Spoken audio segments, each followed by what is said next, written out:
Country favorites back to back to back.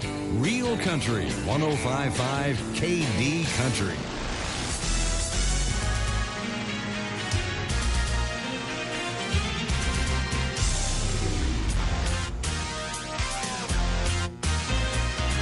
Live from the Siegel Center on the campus of VCU in Richmond, Virginia, it's time for Colonels basketball. Altavista Colonels on 105.5 KD Country.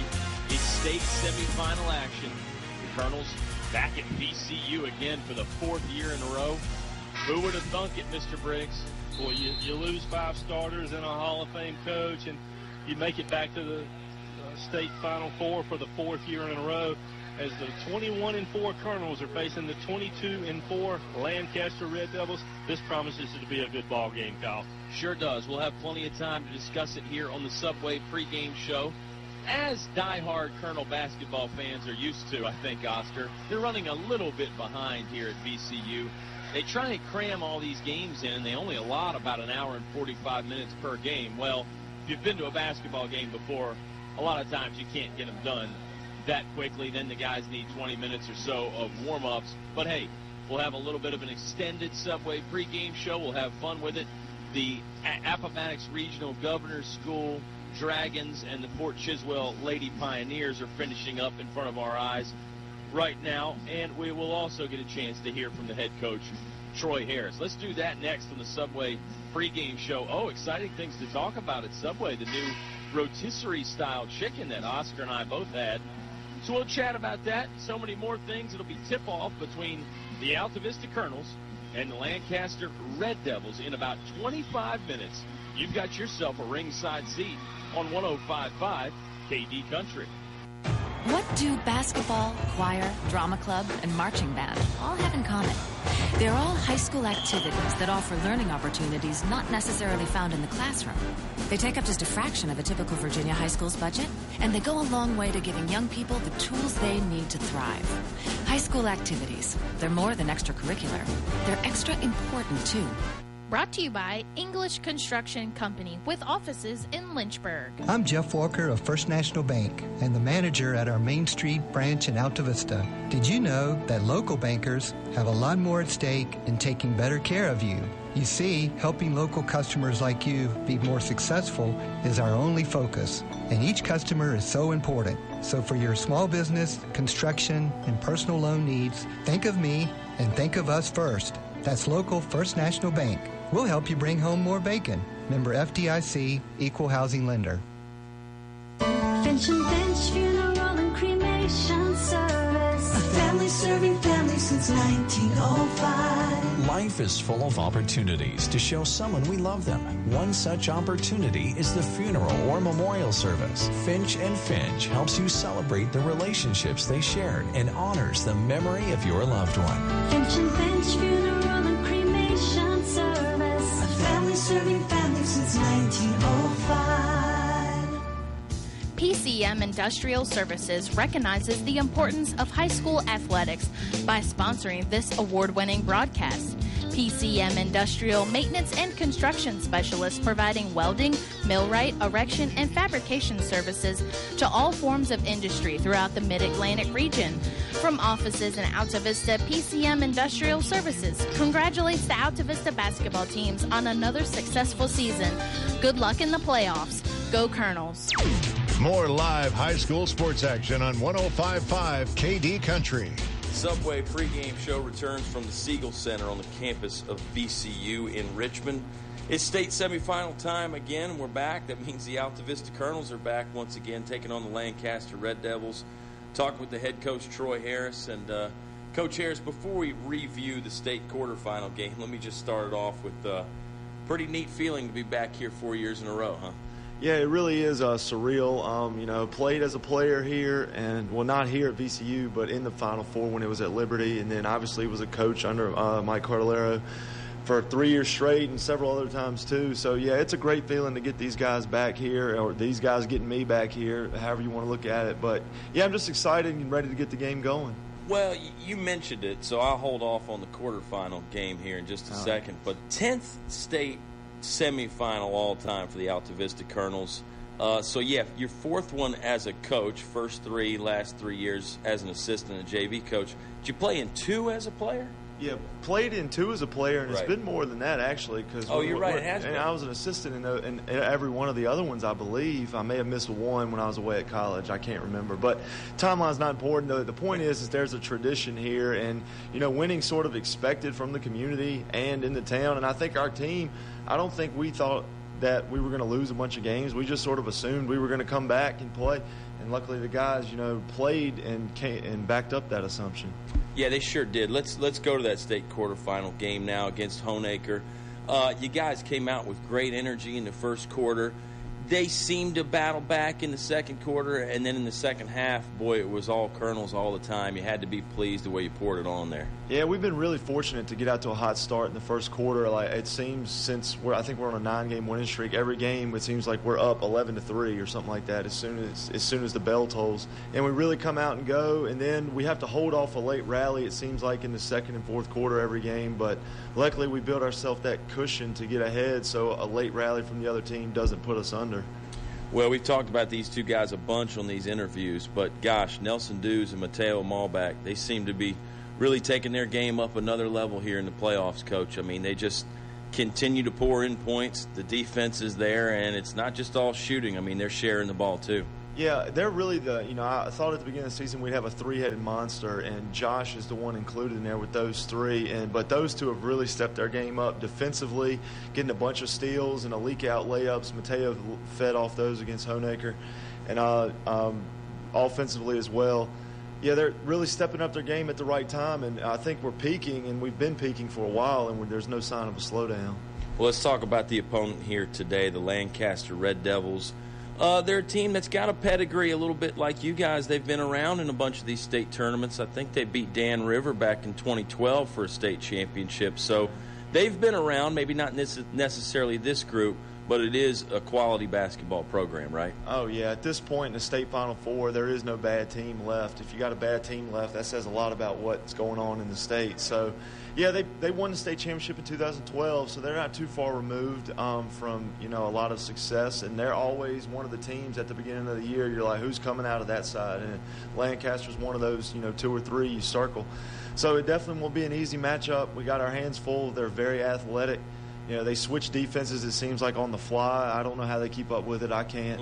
So hopefully we can figure out those defenses and keep those athletes out of the lane and, get a hand up on a couple of shooters they have. It won't be easy for sure. We got our hands full, but I think we've had a good week of practice, and we'll be ready to go. As athletic as a Dan River or an Appomattox, or maybe not quite that juiced up? I think they're in the same ballpark for sure. Maybe not out in left field. Maybe they're playing shortstop and second base with each other, but if that makes sense. Yeah, but they're not good to me. Okay, good. They're not quite as big as Dan River, with the imposing size of 6'6" and 6'5". They're more like all 6'1", 6'2", and below. But the athletes, they can jump out the gym. They're quick. If they get in the lane, it's going to be a long night. We'll be in foul trouble pretty quick. So we really have to work to keep our guys in front and then box out and get a rebound, because they love to push and transition. If they get a rebound, they're gone. Or if they get a turnover, they're gone. And we'll have a lot of 2-on-1s against us, and those generally lead to free throws and fouls on us. Well, lately your message to the guys has been stay in the moment and enjoy the moment. Same kind of thing here today in this one? Oh, yeah. The last thing I said at the pregame before we played Hoehne was to go out there and look around a little bit and enjoy it, because you won't get to play here very often. And so I'll tell them the same thing, but then once the horn hits for the jump ball to start, you don't need to be looking around. We'll be focused. We'll be locked in. But I think they really do need to enjoy it, because who knows if we'll ever get back there again. Coach, best of luck to you. Appreciate your time as always. It's the Red Devils. It's the Colonels. Tip-off in about 15 minutes on 105.5 KD Country. English is so much more. English is more than a hardware store. Springtime clothing from Carhartt is arriving daily at English's The Complete Home Center. Carhartt clothing, known for its rugged durability, is on display at English's with a full line of menswear, coveralls, bibs, shirts, pants, and hats, sizes up to 4X. Special orders and accessories available. Visit the Carhartt Clothing Department at English's, North Main Street, Altavista. Life happens: divorce, family problems, criminal charges, civil litigation, personal injury cases. Turn to David W. Shreve, an experienced attorney at law. David W. Shreve has been practicing law for over 30 years. Free consultation for personal injury cases. David W. Shreve wishing good luck to the Altavista boys basketball team in the playoffs. Go Colonels! David W. Shreve, located 7th Street, Altavista, or by phone 369-6621. Brother needs a pickup, sister wants a ride. Uncle needs a sports car to keep him satisfied. Mama, she wants comfort, luxury and style. And Daddy, he just wants a deal that's gonna make him smile. Everybody's happy, you can hear them all say, we're glad we went to Fellas Chevrolet. Competition for all dealers in Central VA. A short drive will save you money. Fellas Chevrolet in Altavista. KCD Maintenance. Kenny can do it. If you've got a home or business maintenance issue, Kenny can do it. Call 665-1333. That's 665-1333 for KCD Maintenance. Painting, building maintenance, minor construction, and more. Kenny can do it. Call 665-1333. Again, that's 665-1333. KCD Maintenance. Back to the press box for high school sports on 105.5 KD Country. Subway pregame show returns from the Siegel Center at VCU. I'm Kyle Hoehne. He's Oscar Briggs.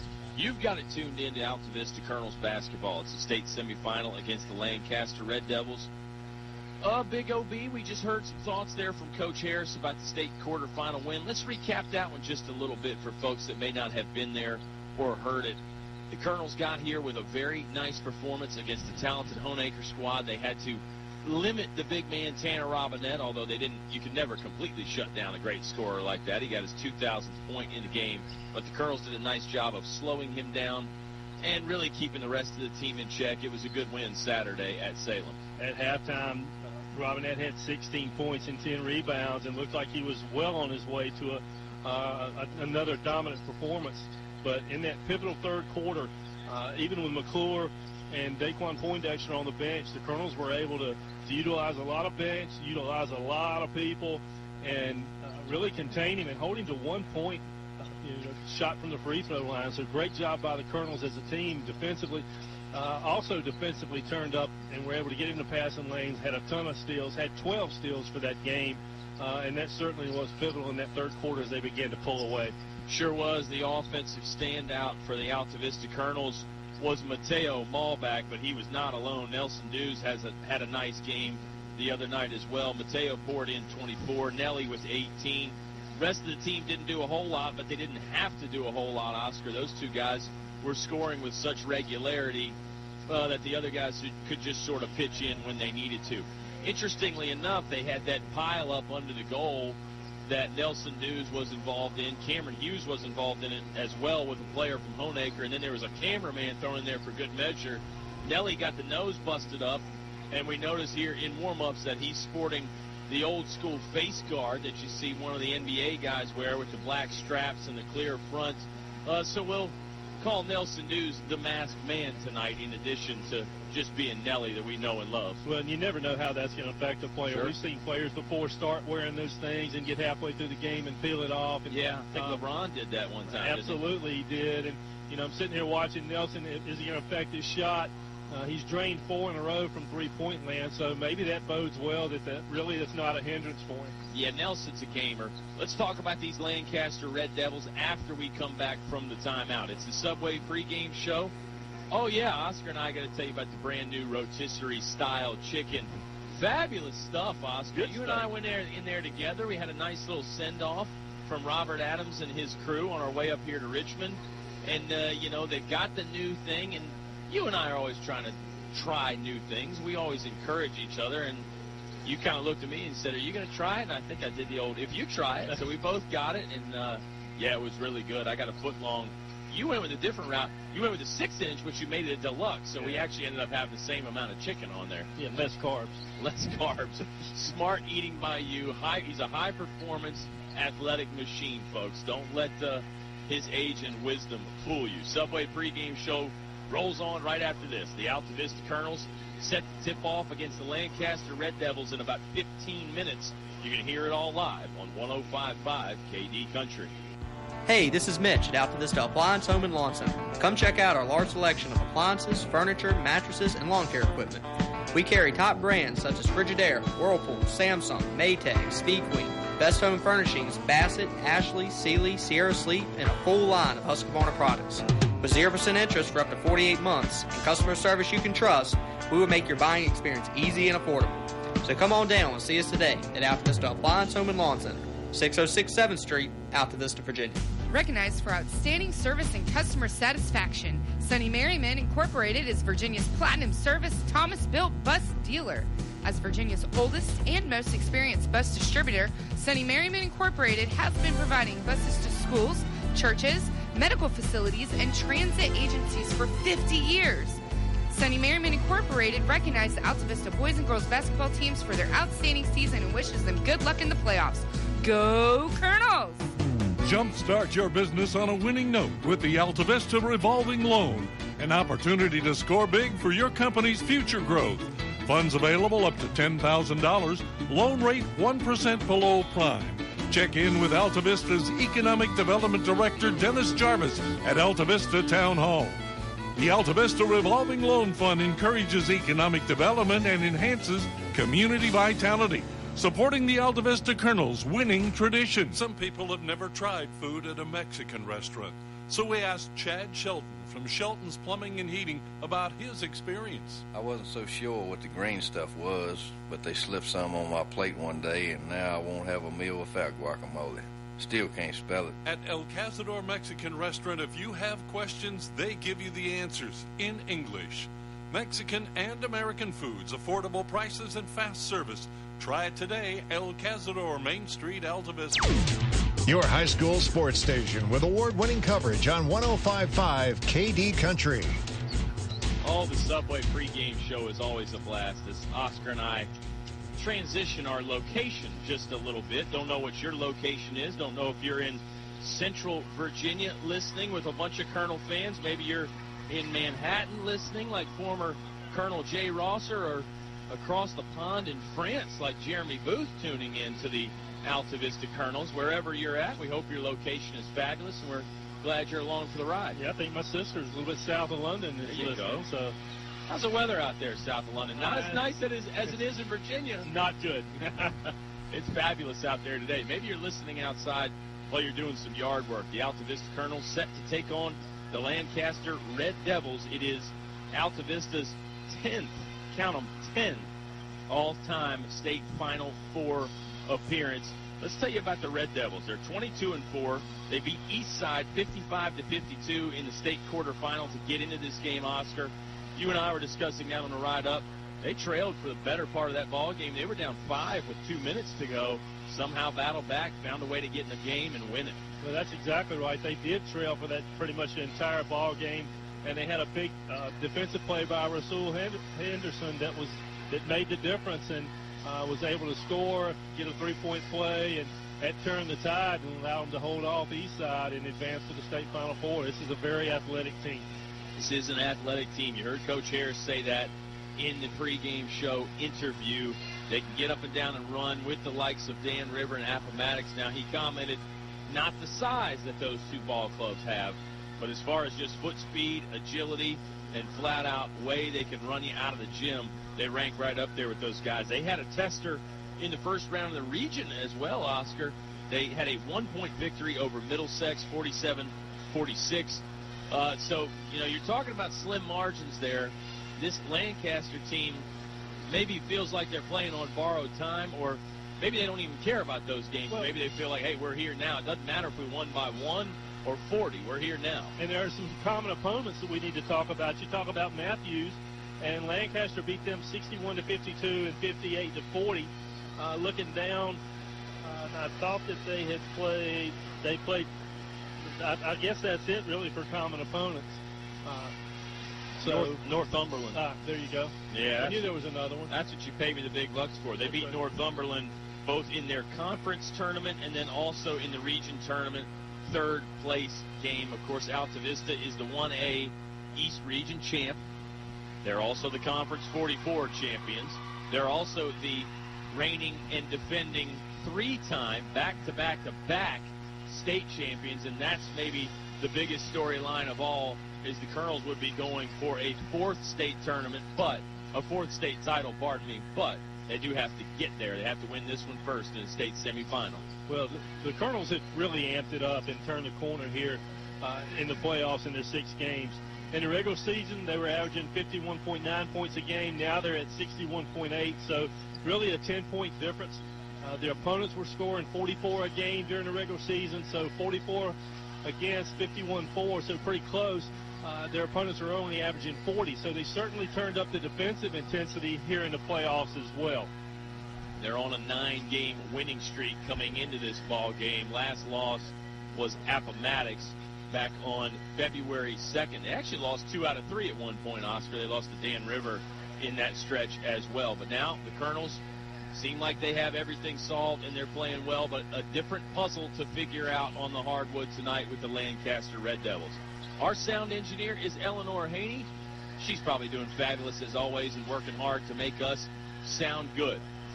Tip-off between the Altavista Colonels and the Lancaster Devils about 9 minutes away, and you're going to hear it all live on 105.5 KD Country.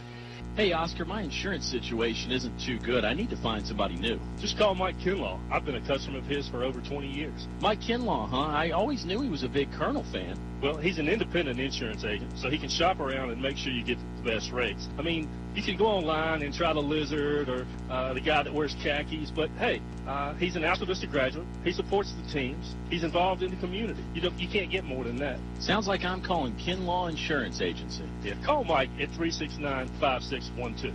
369-5612. English Construction Company has been in the building business since 1909, so it's only natural that they appreciate the building process. They recognize the fact that organized sports programs build character as well as bodies and minds. They know that high school sports build our youth into more well-rounded and more productive adults. English Construction Company is proud to be a sponsor of high school sports and salute all athletes, coaches, and teachers. A word of praise and encouragement from English Construction Company with offices in Lynchburg.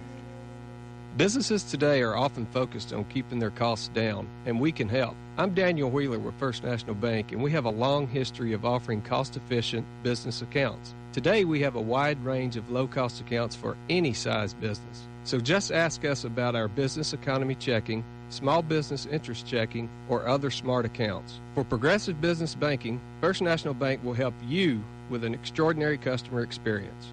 First National Bank, member FDIC, equal housing lender. Finch and Finch Funeral and Cremation Service. A family serving families since 1905. Life is full of opportunities to show someone we love them. One such opportunity is the funeral or memorial service. Finch and Finch helps you celebrate the relationships they shared and honors the memory of your loved one. Finch and Finch Funeral and Cremation Service. A family serving families since 1905.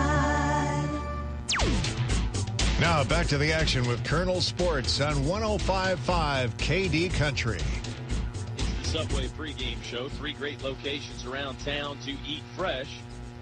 Inside the Walmart on Clarion Road, on Main Street in Altavista, and then inside Foster Fuels on Route 29. They're probably listening to us at a few of those locations anyway today, Oscar. A couple names to know for Lancaster. Darren Doggett is a big gun for them. Rasul Henderson was the man that Oscar mentioned just a moment ago. Calvin Henderson is a good player, and Tim Rice is the head coach for Lancaster. They won a state championship back in 2012 at the old Division II level. They actually beat Dan River in that state championship game, and they used to bump heads with Dan River with some regularity, OB. So this is a team that has a pedigree, quite like the Altavista Colonels, although maybe not in the recent success, because let's face it, who can match the Altavista Colonels' recent success when it comes to state hardware? Well, certainly 3-time defending state champions puts you into dynasty mode, and according to Dennis Carter last night on WSET, no team has won 4 consecutive, so we'll see. Yeah, I got to go research that one. That's one we can save if and when the Altavista Colonels win here today. Decent crowd in the gymnasium here at VCU. Of course, a full day of basketball. Some players and teams will come in early and watch some other games. The Altavista Colonels got here early to watch the Radford boys. They've already punched their ticket to the 1A state final. They beat George Wythe while Oscar and I were on the way up here. And the Brookville Lady Bees will play after Altavista tonight. So I'm sure a lot of people will take in more than one basketball game today. Colonels have brought a decent-sized cheering section. And maybe you can hear the pep band. Yes, the Altavista Colonel pep band has made the trip up. It was interesting during the Radford press conference. I was able to step in and listen to it. And one of the reporters said, okay, you're into the finals. Is there a team that you would rather play going into the finals today? And he said, no, not really. And the reporter kind of baited him and said, you don't want to play a team that maybe starts with an A? Certainly, Altavista comes in with a target on their back, and Lancaster's very familiar with the Colonels and what their legacy is. Yeah, I think everybody in the state is, even the big boys at the 5 and 6A level, at least know the name Altavista because of the state championships. Hey, we wouldn't be here if it wasn't for our starting lineup. Folks like English Construction, they're wishing our high school athletes an exciting and injury-free game. First National Bank, start mobile banking today with the First Nat mobile app. Finch & Finch Funeral and Cremation Service, a family serving families since 1905. I think Rob Finch is probably listening. He's a little bit under the weather, like all of us, I think. He's trying to get well so he can go on a cruise. English is your complete home center, and they've got brand new Carhartt apparel. The spring line is available at English's. PCM Industrial Services, serving the Mid-Atlantic region with quality maintenance and construction service. Feller Chevrolet, a short drive will save you money. Sonny Merriman, Virginia's premier bus company. The Altavista Office of Economic Development, helping Altavista grow. KCD Maintenance. Ken can do it maintenance. Call 665-1333. David W. Shreve, attorney at law. Get expert legal advice with prompt and straightforward answers. El Cazador on Main Street in Altavista. Try the new menu. Kinlaw Insurance, proudly supporting the Altavista Colonels. Call Mike at 369-5611. Altavista Appliance, home and lawn center on 7th Street in Altavista. And, of course, if you're listening online, like a lot of those folks we mentioned are, you got to thank Chad Rakos, your all-state agent in Windhurst for that. Basketball fans always in good hands with Chad Rakos. This is the Subway pregame show. We came on a little bit early. We weren't sure when the previous game was going to end. Oscar, any final thoughts, perhaps keys to the game before we head to the tip-off here, which looks like it's about 2 minutes away? No, I think for Altavista, they'll need to continue their defensive intensity and come out quick. I know that Lancaster coach Tim Rice had talked about during the game that they had advanced to get them here was they had a slow start against the East Side, and he's challenged them to come out a little bit quicker so that they don't fall on that quick hole. So I think a big start is, who gets the better start, and can Altavista's defensive intensity disrupt this athletic Lancaster team? Altavista this season has been known for some fast starts, Oscar. They certainly got out to one against Hoehne last Saturday in the state quarterfinal. They've also been known for those big third quarters. That was more of an early season thing where they'd come out in the third quarter and just run roughshod over people, although they have done that at some point later on in the year. Maybe this could be another one of those days today. And they've had some third quarters where they've absolutely disappeared, too. So, sure, yeah. Again, ladies and gentlemen, this promises to be a very good ball game. This Colonels team is really on a roll, and they've peaked at the right time. They continue to get better and better. We talked about their defensive intensity, but, hey, they're shooting 59% from the floor in the playoffs, and that's phenomenal. I mean, that is just phenomenal. And some of that comes from the defensive end, getting steals that turn into layups on the other side. The field goal percentage goes way up when you do that, but you're right. Colonels also, just as far as pure jump shooting goes, seem to be getting better and better as the season goes on. Let's step aside for a quick timeout while they read the sportsmanship announcement, and then we'll have the starting lineups and the tip-off right when we come back. It's Colonels basketball taking on Lancaster in the state semifinal on 105.5 KD Country. PCM Industrial Services recognizes the importance of high school athletics by sponsoring this award-winning broadcast. PCM Industrial Maintenance and Construction Specialists providing welding, millwright, erection, and fabrication services to all forms of industry throughout the Mid-Atlantic region. From offices in Altavista, PCM Industrial Services congratulates the Altavista basketball teams on another successful season. Good luck in the playoffs. Go Colonels. English is so much more. English is more than a hardware store. Springtime clothing from Carhartt is arriving daily at English's The Complete Home Center. Carhartt clothing, known for its rugged durability, is on display at English's with a full line of menswear, coveralls, bibs, shirts, pants, and hats, sizes up to 4X. Special orders and accessories available. Visit the Carhartt Clothing Department at English's, North Main Street, Altavista. Your home for Colonel sports coverage. 105.5 KD Country. Shout out to our great friend Danny Barber. He's got the Colonels pumping on Broad Street right now at the Village Barber Shop. And I know we're on in a lot of other places as well. Glad to have you as part of this tradition, Oscar. And that's the thing we've been talking about a lot lately, is we feel honored to be part of the tradition. I mean, one of the only stations that I know of around doing high school basketball on a regular basis, and we love doing it. We got a great team to watch. We get to follow in the footsteps of all those guys like Ron Campbell and Charles Boley and Chester Brockwell, Dave Hoehne, Mark Slusher.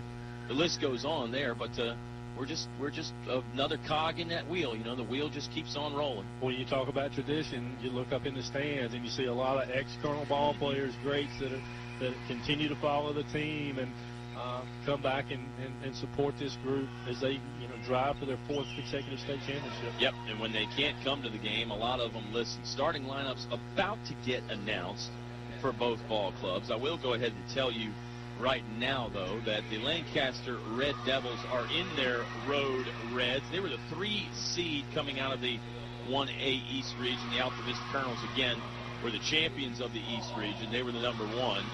Colonels are in their home white jerseys, black numbers with a little bit of orange trim going down the side. It's a mixed match of shoes, although everybody has the orange socks on tonight. Crowd has grown a little bit. Hard to estimate the capacity and what percentage full it is in a big arena like this, Oscar, but it's a good atmosphere, and it does get loud in this arena. And again, let's point out, it's an arena. It's not a gym. It's wide open. There's no back wall behind the basket. It's definitely got an interesting vibe, but who's better prepared for it than the Altavista Colonels? Yeah, they've played a ton of games here in the last 3 years, and it goes back to who can make the shooting adjustment, because it is a different background when you're shooting in an arena this size. The Colonels certainly may have an advantage when it comes to that. As you read back on Lancaster in their game, they had trouble early adjusting to the arena and the shooting background when they were at UVA Wise, so that may play an advantage as well. It's very possible. I think you'd be hard-pressed to find a first-year coach better prepared to handle this season, or this situation, this season too. But to be able to handle this situation, Oscar, when you're thinking about Troy Harris, he's played in 2 state Final Fours. As an assistant coach, I said 3 in the pregame interview with him, but then he and I talked about it afterwards. It's actually 5 that he's been a part of the coaching staff on. So as far as a first-year coach goes, that's a lot of experience in this setting. Well, and we talked to Troy before the game started, really before the team went down to the locker room, and he seemed pretty loose. Oh, yeah. He was a little bit concerned that their locker room didn't have a couch in it for a couch in it for the coaches. So, but other than that, he seems pretty cool, calm, and collected. Yeah, and I think that's a great observation by you. You know, some coaches think, oh, it's the stage is big, I got to change who I am and get my game face on. Well, you pretty much just got to act the way you normally do. And same would go for the players as well. Hopefully same for the broadcasters, too. Well, and their philosophy has been one game at a time all year, and it's not just a cliche. They've lived it, they've practiced it, and it has truly been one game at a time. And, if you continue to look at it that way, then this is really just another game, although it's not. Well, and he pointed out for several times that, there was no talk at the beginning of the season, hey, guys, we're the 3-time defending state champs. We got to defend it again. It was just one game at a time. If we get back there, that's super. But let's play all the games and then count the chips up after the hand is done. The teams have announced the starting lineups and shaken hands, and we're about ready to go here from the Siegel Center. Starting lineup for the Lancaster Red Devils. They're going to go with number 1, Calvin Henderson. He's a sophomore. Number 2, Darren Doggett, a senior. Number 5, Trayvon Henderson is a senior. Number 12, James Coleman is a junior. And number 24, Rasul Henderson, also a senior. The Colonels, very familiar starting lineup for them, Oscar. Yeah, you'll see the same starters that we've seen pretty much all year. They'll go with number 2, Nelson Dews. Nelson sans mask right now. Yeah, took the mask off. So we thought that might come. Didn't realize it would come that early. Number 3, Mateo Malbeck. Number 4, Daquan Poindexter. Number 15, Lawrence Galliard. And number 30, Josh McClure. And if you joined us late, Nelson Dews got his nose busted up a little bit in the state quarterfinal game. Not broken, but it was bleeding, and it required some attention, so he did have a mask on in warm-ups, but not going to go with it. Galliard to jump circle. They hold the basketball up high, gets thrown in the backcourt and controlled by Lancaster. Rasul Henderson will dribble it into the front court, then hand off to number 1, Calvin Henderson. Man-to-man defense for the Altavista Colonels. McClure comes out to guard Trayvon Henderson.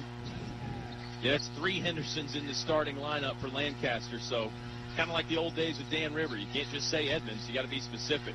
Rasul will fire a high arcing jump shot from 15 feet that will not go. Galliard with the rebound and clear out. Nice job boxing out.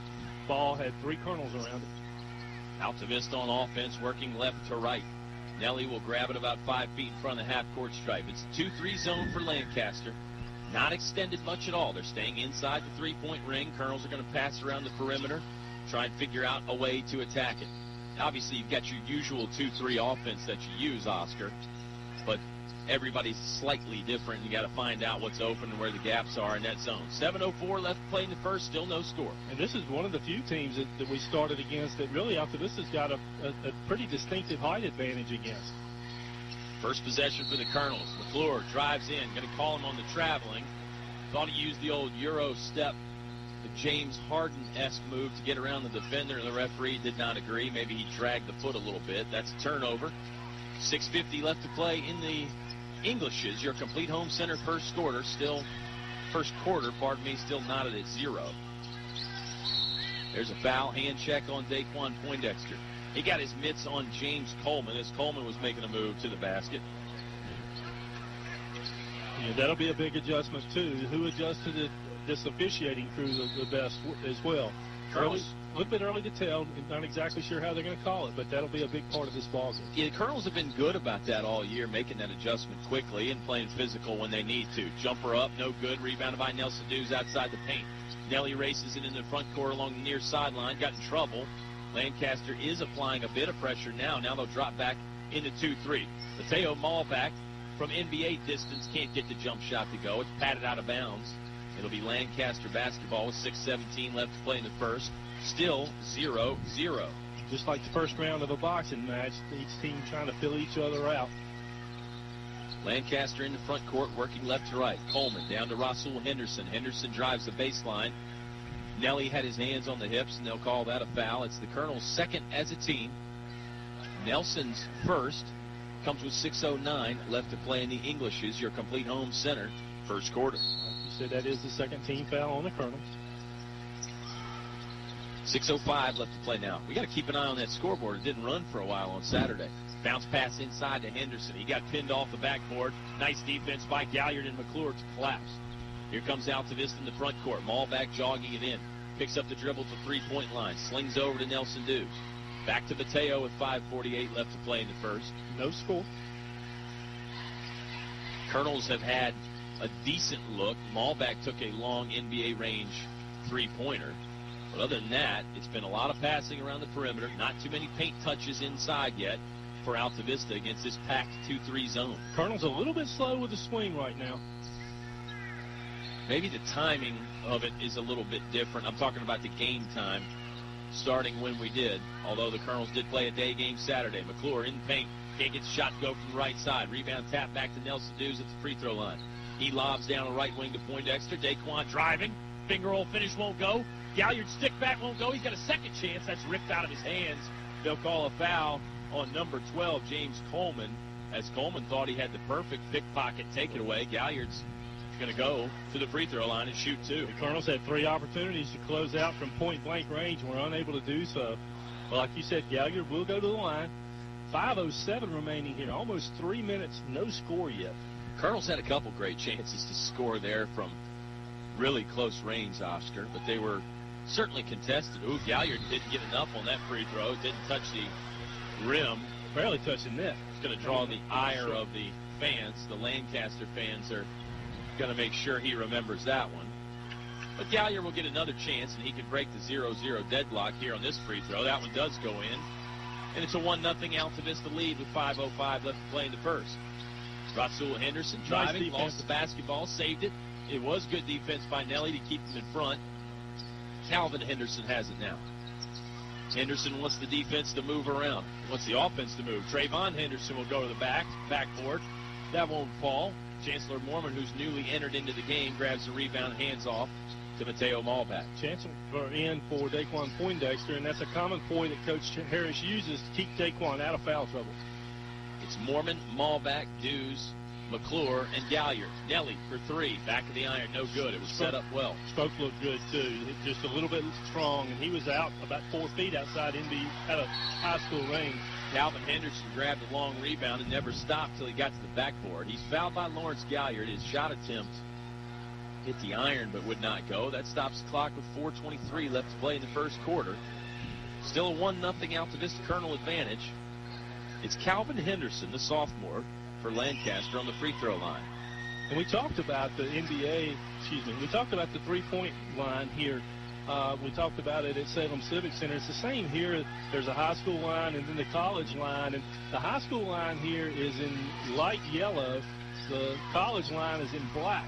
Yeah. So you're going to more than often you're going to see these kids line up and probably pull the trigger from the college range three-point line. Yeah, the college line is just so much more prominent. That yellow line, particularly when you're moving around, looks a lot like the same color of the hardwood. Tough to distinguish. Malback threw it away in transition. He was looking for Nelson Dews down low. This is Lancaster basketball. Rolling clock here with 4:05 left to play in the first. Still a 1-0 Colonel lead. Pull-up jump shot. Too short by number 1 Calvin Henderson. Malback will bring it up into the front court for the Colonel. Scoring on the bucket to Oscar and I's right. We're courtside here at VCU.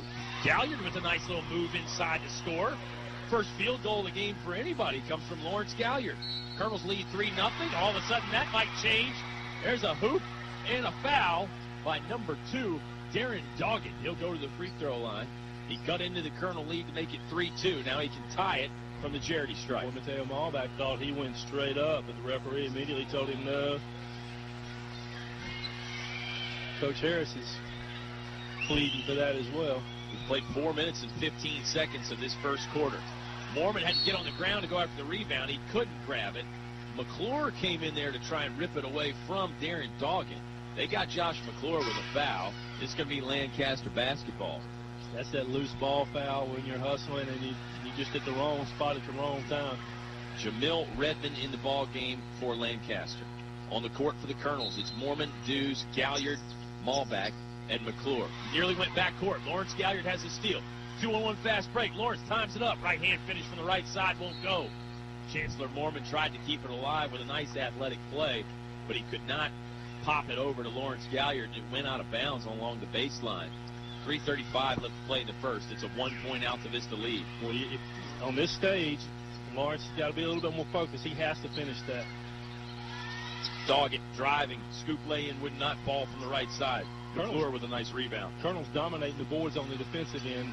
Lancaster getting one shot and then done. Boxing out well. Getting all the right coverages. The man-to-man defense certainly helps with that. Nelson Dews has it at the left point. Studies the defense for a minute.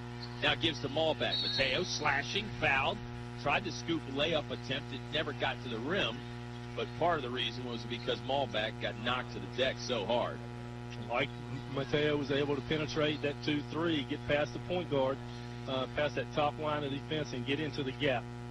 How about this? Here's a good one, Oscar. A good shout-out.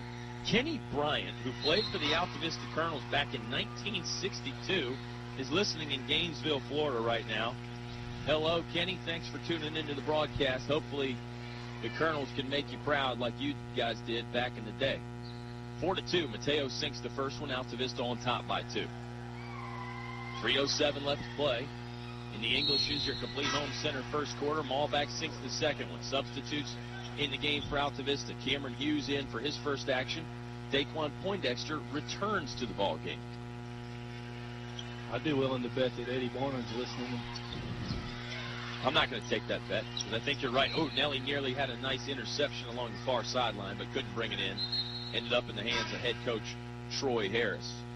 More substitutes for Lancaster. They're getting a lot of bodies in there. This is number 3, Jay Dillon. Martez Davis also checked into the game during the free throw sequence. Martez Davis got a lot of time. Redmond, left wing over to Henderson. Henderson fires for 3. It's good, and we're tied. Rasul Henderson ties it up for Lancaster from deep. 5-5 with 2:45 left to play in the first. Altavista back on offense, working left to right in the front court. Ooh, loose pass got stolen away. This is Calvin Henderson. He got bumped up ahead. It goes to number 3, Jay Dillon. Dillon scores the layup. First lead of the ball game for Lancaster comes with 2:30 left to play in the first quarter. Uncharacteristic, lackadaisical pass there by the Colonels, Oscar. Ended up burning them on the turnover. Mormon catches, ready to pass again. Back to Daquan Poindexter at the top of the key. Now right wing to Nelson Dews. Lancaster closes quickly. They throw to the free throw line of McClure. Touch pass to Nelly. Nelly for 3. It won't go. Rebounded away by Jamil Redmond. Nice ball move at that time from the Colonels. Now the action's starting to heat up. Down in the low post, it goes to Davis. Davis had that swatted away, though. Good D by Cameron Hughes. Also by Chancellor Mormon reaching in, was able to help knock that ball away. Nelson drives the baseline. Floater up, goes in. We're tied again at 7. Nelson Dews with the right-hand floater. That was not an easy shot either. That little mid-range 10-footer with somebody draped on him. Let's see how Lancaster responds now as the back-and-forth basketball begins. Steal by Chancellor Mormon. Mormon has the basketball back for the Colonels. He waits for the rest of the offense to come. Basketball got poked away on the far sideline. Nelson Dews picks up the loose one. Top of the key to Chancellor Mormon. Now right wing to Daquan Poindexter. Colonel's in a bit of trouble there as Poindexter nearly lost it. Nelson has it back under control with 1:15 left to play in the first. We're tied at 7. Coach Ayers wants the team to slow things down a little bit. Altavista will run a set play.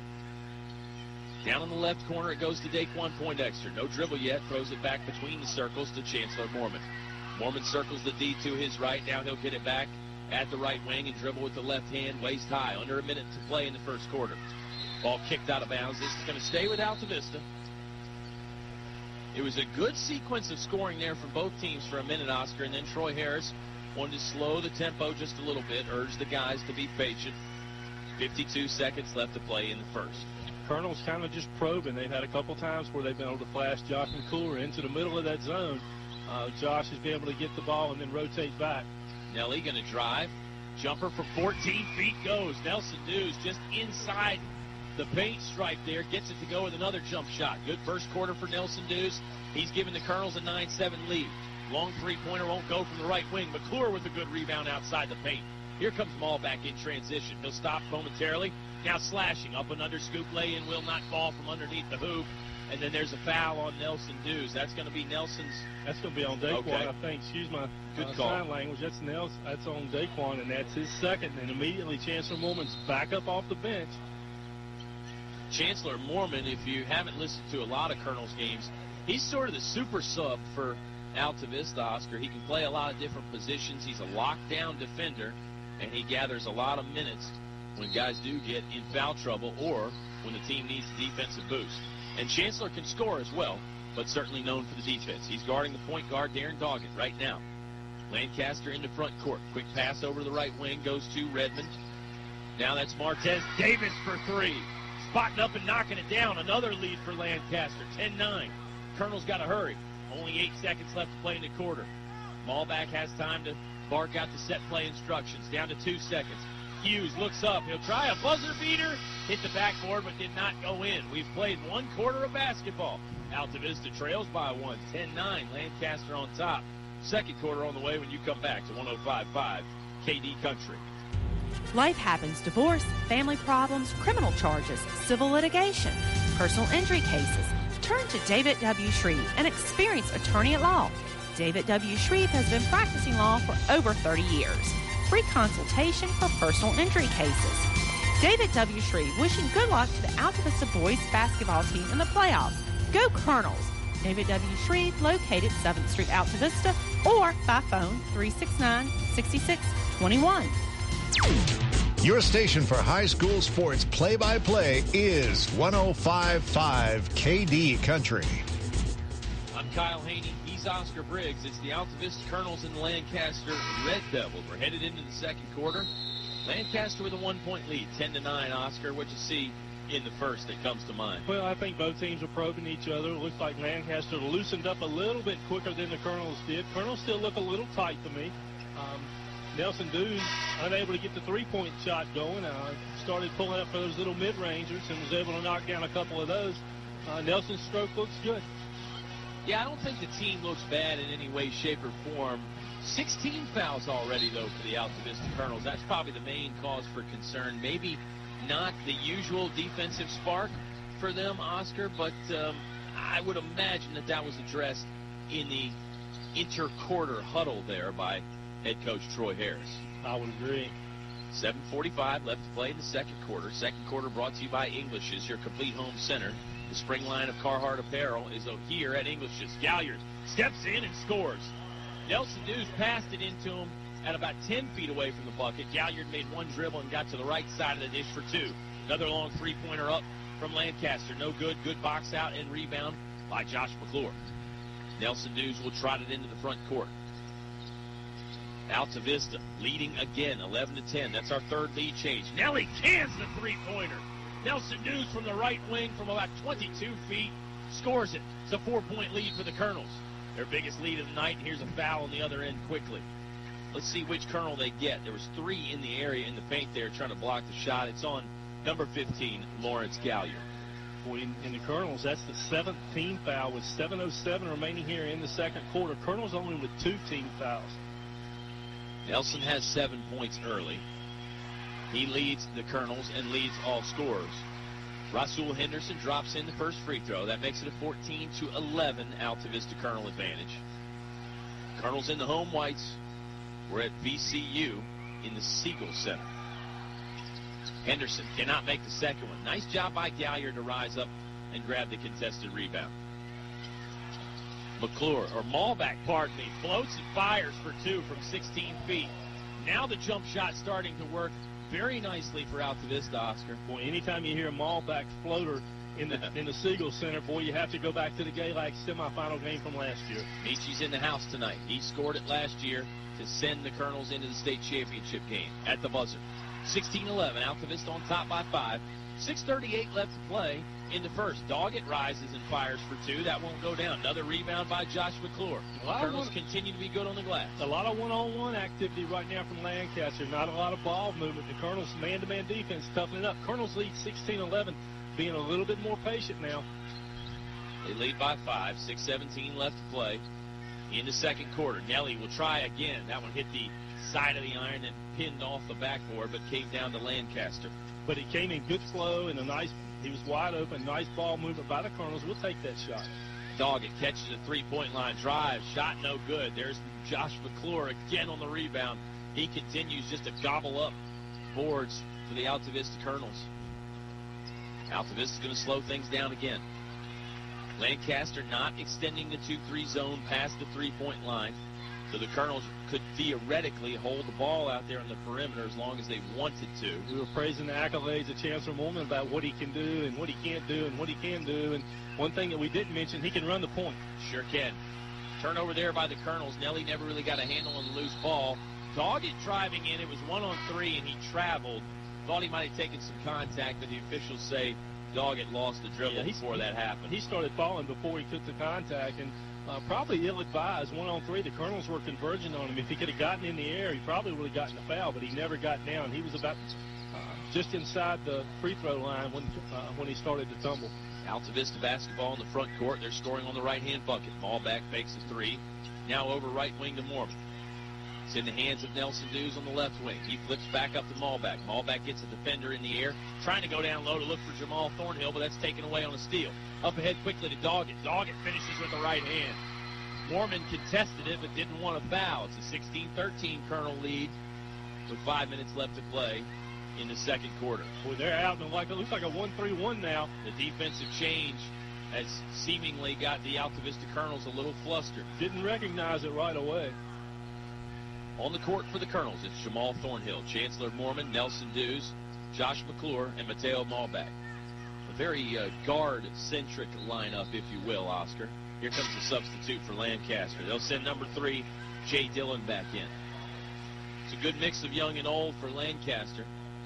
Colonels are actually pretty young, just the 2 seniors, Nelson Dews and Jordan Witcher. Altavista basketball after the inbound along the baseline. Back in a 2-3. And Coach Harris mentioned that in the interview, Big O. He said Lancaster changes defenses a lot. I don't know how they keep up with it. Maybe they just sort of decide on the fly. Nelson Dews catches, jab step, low thigh-high dribble. Now sends it in the left corner to Chancellor Mormon. Nelly attacking the defense, then stops and brings it back out. 16-13, Colonels on top by 3. 4:22 left to play.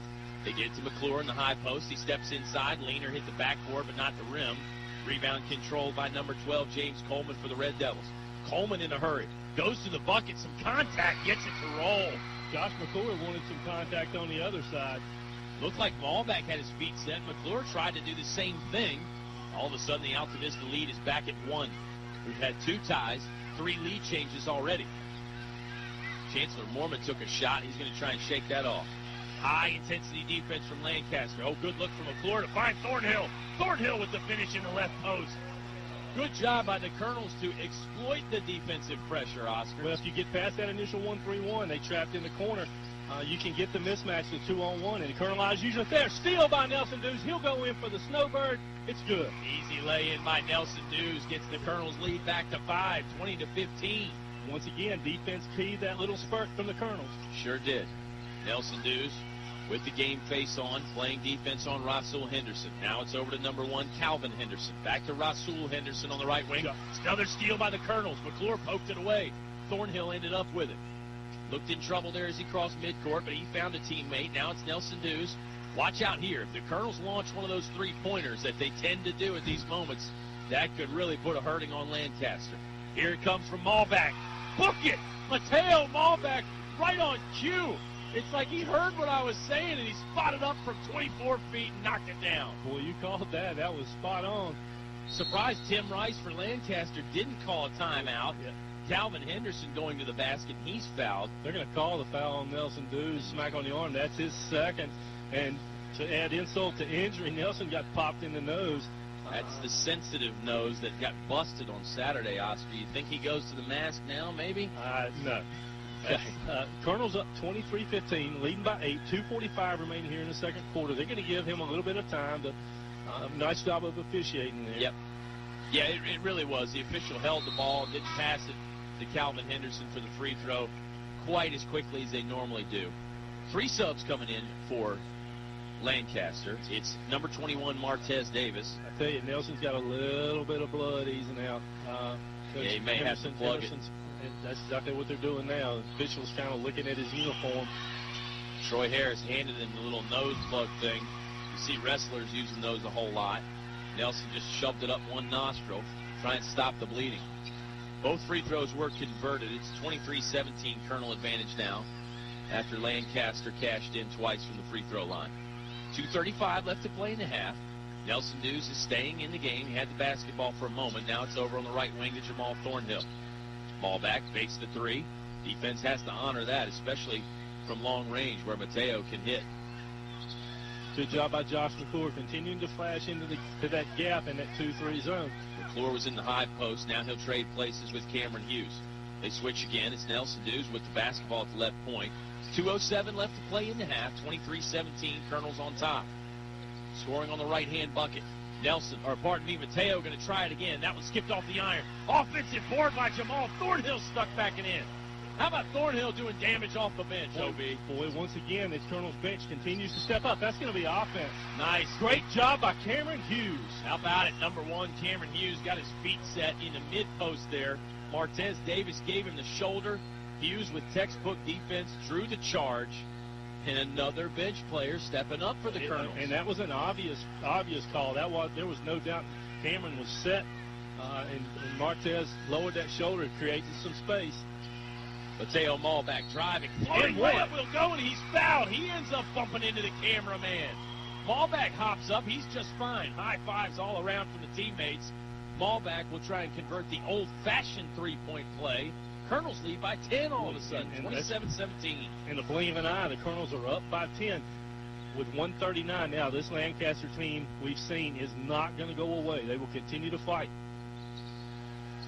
Malback, good stroke on the free throw, but couldn't get it to go in. He hustles back on defense. Lancaster races it in the front court. Now they'll slow down a tad. Trayvon Henderson, no dribble, flips to the right wing to Doggett. Doggett just hands off to Calvin Henderson. Henderson, shake and bake. Floating lay-in, won't fall from 5 feet. Got his own rebound after a scrum for it. Then McClure has it. Malback now in transition. It's a 2-on-3. Colonels don't have numbers. Malback's jumper's blocked away, but he has it back. Stuck underneath the backboard. They'll call him for a traveling violation. Malback thought he made a clean jump stop there, but all 3 officials, Oscar, seem to call it simultaneously. So yeah, he got a little bit out of position, a little bit scrambled, looking up in the stands, looking at Mateo's dad. He's telling him to get back and forget about it. Got to stay in the moment. Colonels have done a great job at that all year. They lead by 10 at the moment, 27-17, 109 left to play. In the Englishes, your complete home center, second quarter. This is Martez Davis at the top of the key. He'll try and drive on Hughes. Cameron Hughes is going to commit a foul as Davis was going by. Probably a good thing they're going to call that on Hughes because Mateo Malback was in the area. That's the 9th team foul on the Colonels. That's about the only thing not going the Colonels' way right now, isn't it, Agent Zero? Yeah, I totally agree. Martez Davis to go to the line, shooting 1-1. They're going to call that on the floor. They're shooting well. They're playing defense well, with the exception of some of these fouls here. First free throw is converted by Martez Davis. Makes it a 9-point Altavista lead. If you joined us late, it was back and forth in the first quarter. Second free throw, no good. Hughes is going to run after on the far sideline. He'll bring it in the front court himself. No look to Nelson Dews. Nelly strokes another one in. What a hustle play there by Cameron Hughes to get it to him. And then Nelson Dews with just a clean jump shooting stroke from the left wing for 3. 30-18. Cameron Hughes came out of that scrum with a loose ball and recognized that they had numbers. Nelson got to the point. Another steal. That one by Nelson Dews. Up ahead, Nelson Dews has it, racing in. Right-hand finish won't go. Lancaster going to try and battle back. Look at Jamal Thornhill on the floor diving after it. This looks like a wrestling match out there. What hustle by Jamal Thornhill. He dove again. There's a block by McClure. It is scattered and back and forth here. Hard to call. Lancaster has a steal at midcourt. James Coleman fell over. There are bodies everywhere. It's like a 13-car pileup on the interstate out there. Wow. Finally a whistle blows to settle things down. And that is on Mateo Malback. That is his second personal foul, Oscar. 10th on the Colonels as a team. I'm not even going to begin to try and recap what happened there in that last 30 seconds. We've seen that before. That was like a ping-pong match, but the result is that James Coleman would go to the line and shoot 2. Coleman going to stroke the first one in. It's good. 30-20 now. Colonels lead back to 10 with 14.4 seconds left. Lewis Bryant is also listening. He's the golf coach at Altavista, Oscar, but you knew that. But did you know that he's Kenny Bryant's brother from earlier? Didn't know that. Okay. That free throw, no good. Cameron Hughes could not control that rebound. Rasul Henderson has it. Driving, gets it to go from the left side nicely. Colonel's a little bit out of position there on defense. Clock shows 5. Malback sees it. Lobs to Nelson Dews. Nelly, floater got blocked away at the end of the half, and we will go to the Subway halftime show. Colonels lead by 9, but Lancaster perhaps a bit of momentum there to end the half. Make sure you come back for the Subway halftime show right after this on 105.5 KD Country. You're listening to Colonel Sports on 105.5 KD Country, WKDE, Altavista, Lynchburg. A short drive will save you money. In the market for a new Chevrolet? Fellers Chevrolet. FellersDirect.com. For a huge selection of new Chevrolets and pre-owned vehicles, it's Fellers Chevrolet. FellersDirect.com. FellersDirect.com. Selection. Convenience. Fellers Chevrolet. Fellers Chevrolet. Always open and only a click away. FellersDirect.com. A short drive will save you money. Fellers Chevrolet in Altavista. KCD Maintenance. Kenny can do it. If you've got a home or business maintenance issue, Kenny can do it. Call 665-1333. That's 665-1333 for KCD Maintenance. Painting, building maintenance, minor construction, and more. Kenny can do it. Call 665-1333. Again, that's 665-1333. KCD Maintenance. Hey, this is Mitch at Altavista Appliance Home and Lawn Center. Come check out our large selection of appliances, furniture, mattresses, and lawn care equipment. We carry top brands such as Frigidaire, Whirlpool, Samsung, Maytag, Speed Queen, Best Home Furnishings, Bassett, Ashley, Sealy, Sierra Sleep, and a full line of Husqvarna products. With 0% interest for up to 48 months and customer service you can trust, we will make your buying experience easy and affordable. So come on down and see us today at Altavista Appliance Home and Lawn Center, 606 7th Street, Altavista, Virginia. Recognized for outstanding service and customer satisfaction, Sonny Merriman Incorporated is Virginia's platinum service Thomas-built bus dealer. As Virginia's oldest and most experienced bus distributor, Sonny Merriman Incorporated has been providing buses to schools, churches, medical facilities, and transit agencies for 50 years. Sonny Merriman Incorporated recognized the Altavista boys and girls basketball teams for their outstanding season and wishes them good luck in the playoffs. Go Colonels! More live high school sports action on 105.5 KD Country. I'm Kyle Hoehne. He's Oscar Briggs. It's the Subway halftime show. The Colonels lead 30-21 over the Lancaster Red Devils. Oscar, we talked in the pregame show about how we didn't think anybody expected the Colonels to be back on this court. I think the first half went about like we expected it to go. It was a battle at the beginning. Colonels sort of pulled away thanks to the defense and the three-point shooting. Sort of been their M.O. pretty much the entire season, hadn't it? Yeah, absolutely right. And it was defense and rebounding that really keyed that little surge that the Colonels were able to get and get us up on top by 9 here at halftime. Yeah, I'm glad you mentioned the rebounding because I left that out when I set it up. The Colonels have been rebounding quite well. We just got handed the stat sheet. 17 team rebounds to 11 from Lancaster. And Lancaster with just 2 offensive rebounds. That speaks to what Oscar and I have been talking about the entire first half. It's the Subway halftime show. Altavista on top, 30-21. Quick timeout. Oscar and I will bring it back with some stats, some more analysis, and gosh, we'll probably talk about the rotisserie-style chicken from Subway again because it's just that doggone good. Altavista leads by 9. Halftime show returns right after this on 105.5 KD Country. Jumpstart your business on a winning note with the Altavista Revolving Loan. An opportunity to score big for your company's future growth. Funds available up to $10,000. Loan rate 1% below prime. Check in with Altavista's Economic Development Director, Dennis Jarvis, at Altavista Town Hall. The Altavista Revolving Loan Fund encourages economic development and enhances community vitality, supporting the Altavista Colonels' winning tradition. Good food, low prices, and great service keep customers coming back for more day after day at El Cazador Mexican Restaurant in Altavista. El Cazador is now open all afternoon, so you can buy anytime, any day, 11 a.m. until 10 p.m. El Cazador Mexican Restaurant, a great place to unwind and relax with friends. Open 7 days a week, Main Street, Altavista. El Cazador thanks you for your business and making them the #1 Mexican restaurant in town.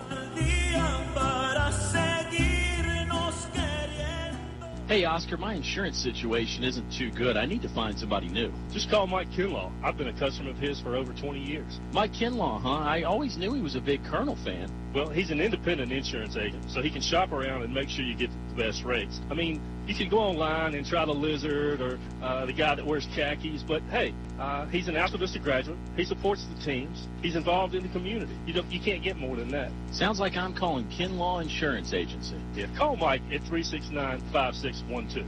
369-5612. There's just one place where students are students first, and athletics are played with purpose and perspective. That place is your local high school. High school sports offer more than the joy of competition. Studies show that student athletes in Virginia are also likely to enjoy greater levels of achievement in other areas of their lives, including academics. High school sports, a winning part of a complete education. Brought to you by English Construction Company, with offices in Lynchburg. Back to the press box for high school sports on 105.5 KD Country. Subway halftime show returns from the Siegel Center on the campus of ECU. Altavista leading 30-21 over the Lancaster Red Devils. Lancaster from out there on the northern neck peninsula. That's the third peninsula up when you look at the map on the eastern part of the state of Virginia. They're out there with Northumberland and Rappahannock as well.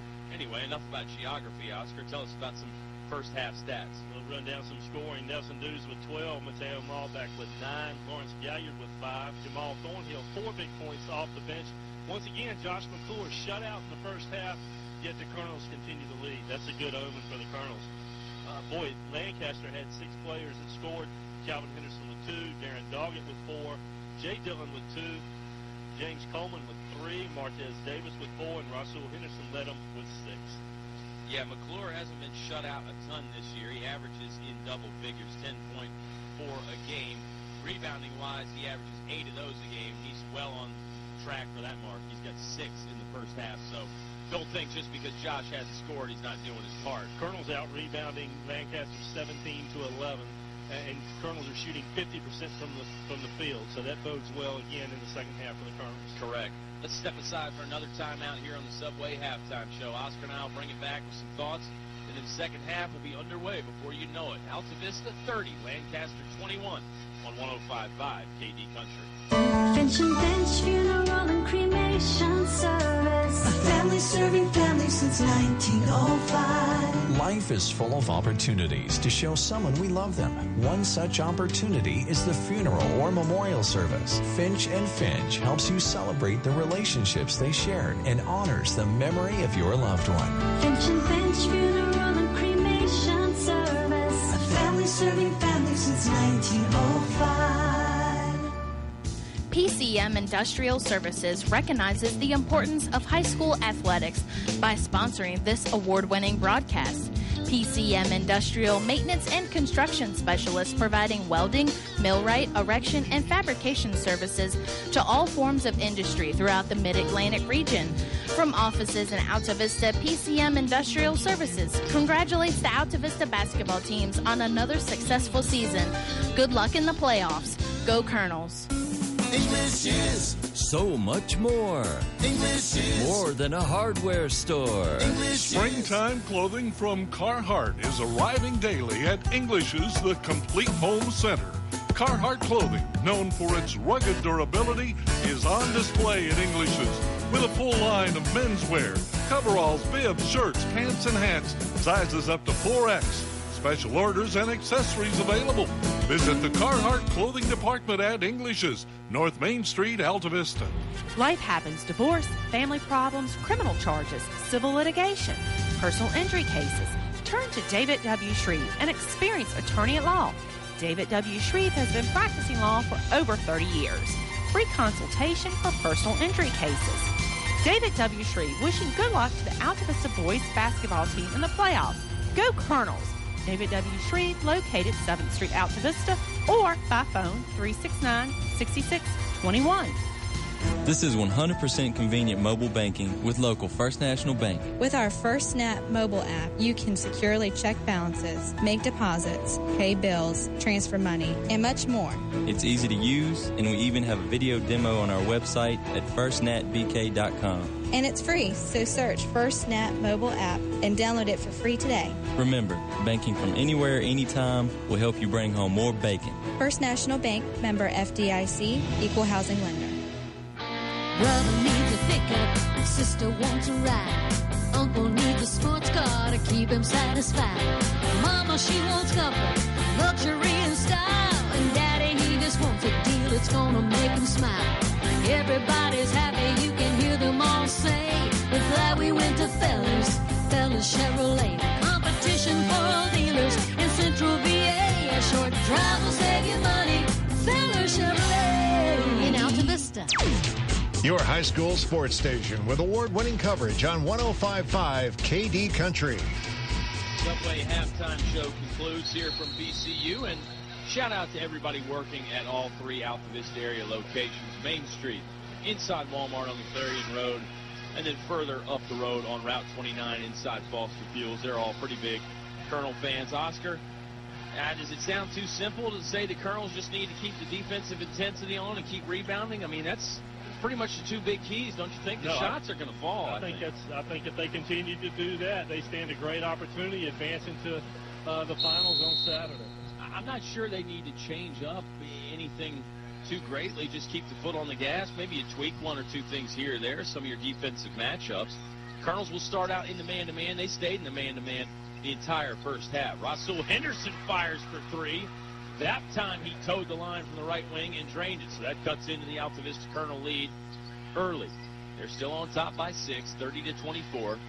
Third quarter just underway on 105.5 KD Country. Open it up in a man-to-man, really half court, very aggressive man-to-man. So there's a change right there for Lancaster. That could speed up this tempo. And I'm sure that's what Coach Rice is trying to do. Tim Rice is the head coach. 5-second count on Nelson Dews.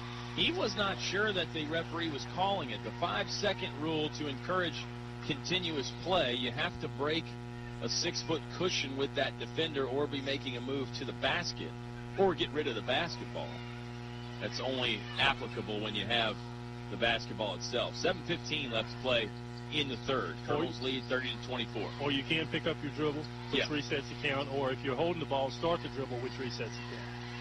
There's a rules primer right there from us. That's about as deep as our knowledge of the rules is going to go. Nelly gambled on the steal with Henderson, didn't get it. Nice help side D from Lawrence Galliard to stop the drive.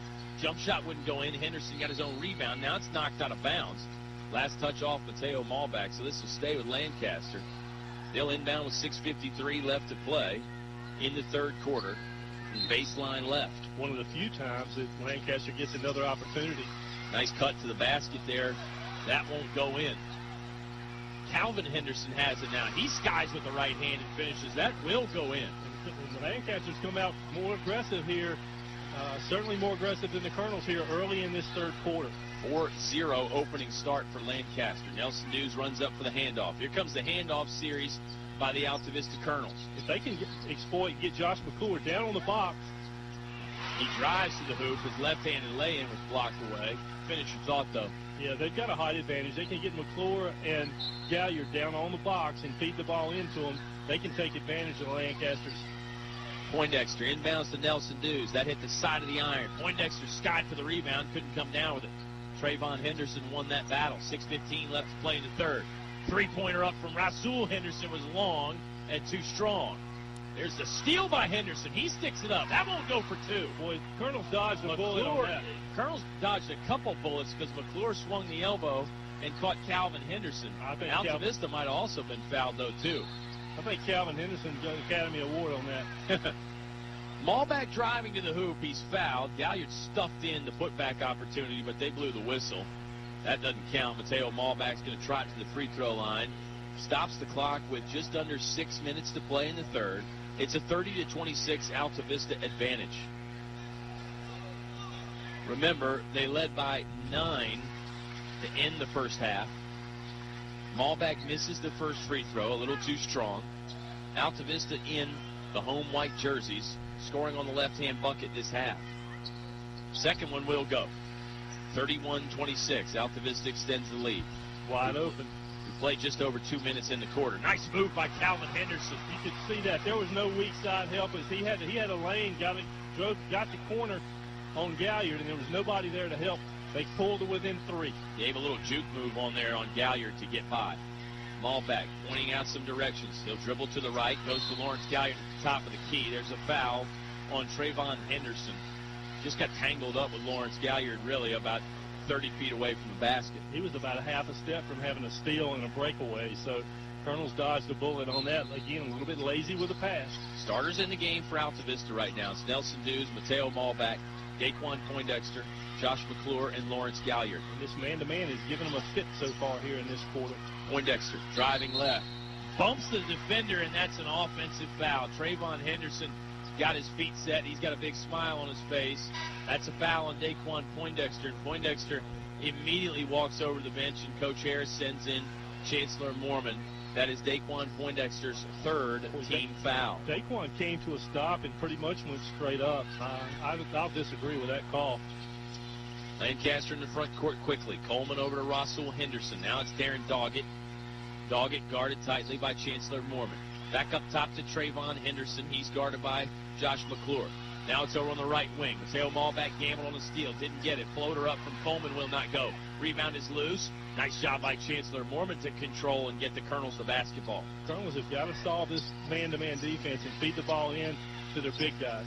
McClure drives, baseline, fadeaway jump shot. That's won't not go. The shot you want. Rebound controlled by Rasul Henderson. He one-hands it to the far sideline to Doggett. Doggett driving. That finger roll won't go down. Another collision down low. Chancellor Mormon had tried to draw the foul. He fell back without contact and was laying on the floor. And then the Lancaster player just ran and tripped and fell over him, and they're going to call the foul on Chancellor. Seems to me if you're already on the floor, you own that spot. Everybody else has to watch out for you, as long as you're not moving and rolling around, which he wasn't. He didn't do a Grayson Allen and trip anybody. 31-28, North Carolina fan speaks. Colonels lead by 3. There's a rip away by Nelson Dews and Chancellor Mormon. Nelly will angle right into the front court. Now driving along the far baseline. Kicking it back out to McClure at the right wing. Nelson Dews has it, hesitates, goes to the baseline again. Jump pass. McClure fakes the 3. Nice job to draw some contact there on Lancaster's Calvin Harris. It was a good pump fake to get Henderson. He got Calvin Henderson up in the air. 31-28, Altavista on top by 3. Nearly midway through the English's Your Complete Home Center third quarter. Colonels with one single point here in this third quarter, and we talked about that. Nelson Dews, touch pass over to Malback, and then Malback tried to pop it to Galliard, but that's stolen away. Calvin Henderson has it. He'll signal for the motion offense from Lancaster. Mateo Malback on a nice interception steal. Lay-in is too easy. He scores 33-28. That was huge. The Colonels really needed that. Colonels back up 5. That was huge. Just stepped in front of the pass. Maybe just got a fingertip on it, but it was enough. Doggett, right wing, overhead pass to Calvin Henderson. Blocked away from McClure. How about the Colonels' defense tightening up again, Oscar? They're really digging in down there on the defensive side. They've got to find a way to break this defense man-to-man that Lancaster's playing right now. Colonels in the front court. There's a screen from McClure for Nelson Dews. Nelly over to the left corner to Mateo Malback. Double foul. They're going to call a double foul, and Rasul Henderson got up in the face of Josh McClure. Clear enough for the officials to see, but no whistle blown. Other than the double foul, I believe it's going to be on McClure and Henderson. Rasul Henderson, that is. There's 3 Hendersons for Lancaster. Clock is stopped with 3:37 left to play in the English's Your Complete Home Center third quarter. It's a 5-point Altavista Colonel advantage. That's Josh. Is that his first? Yeah. That's well, his they second. just called out his second. Yeah, team's third in the half. Rasul Henderson is listed as 5'10". One of the earlier reports that we had was he was 5'8". He's very well put together, though. Got a lot of hair that gives him about 3 inches, too. Inbound play for the Colonels goes about 30 feet away from the bucket left point to Nelson Dews. Looks like Lancaster's back in the zone. I took the words right out of your mouth. Yeah, not uncommon off inbounds to not go man-to-man, to go back to a zone on the inbounds play. And now they're going to match up man-to-man, exactly.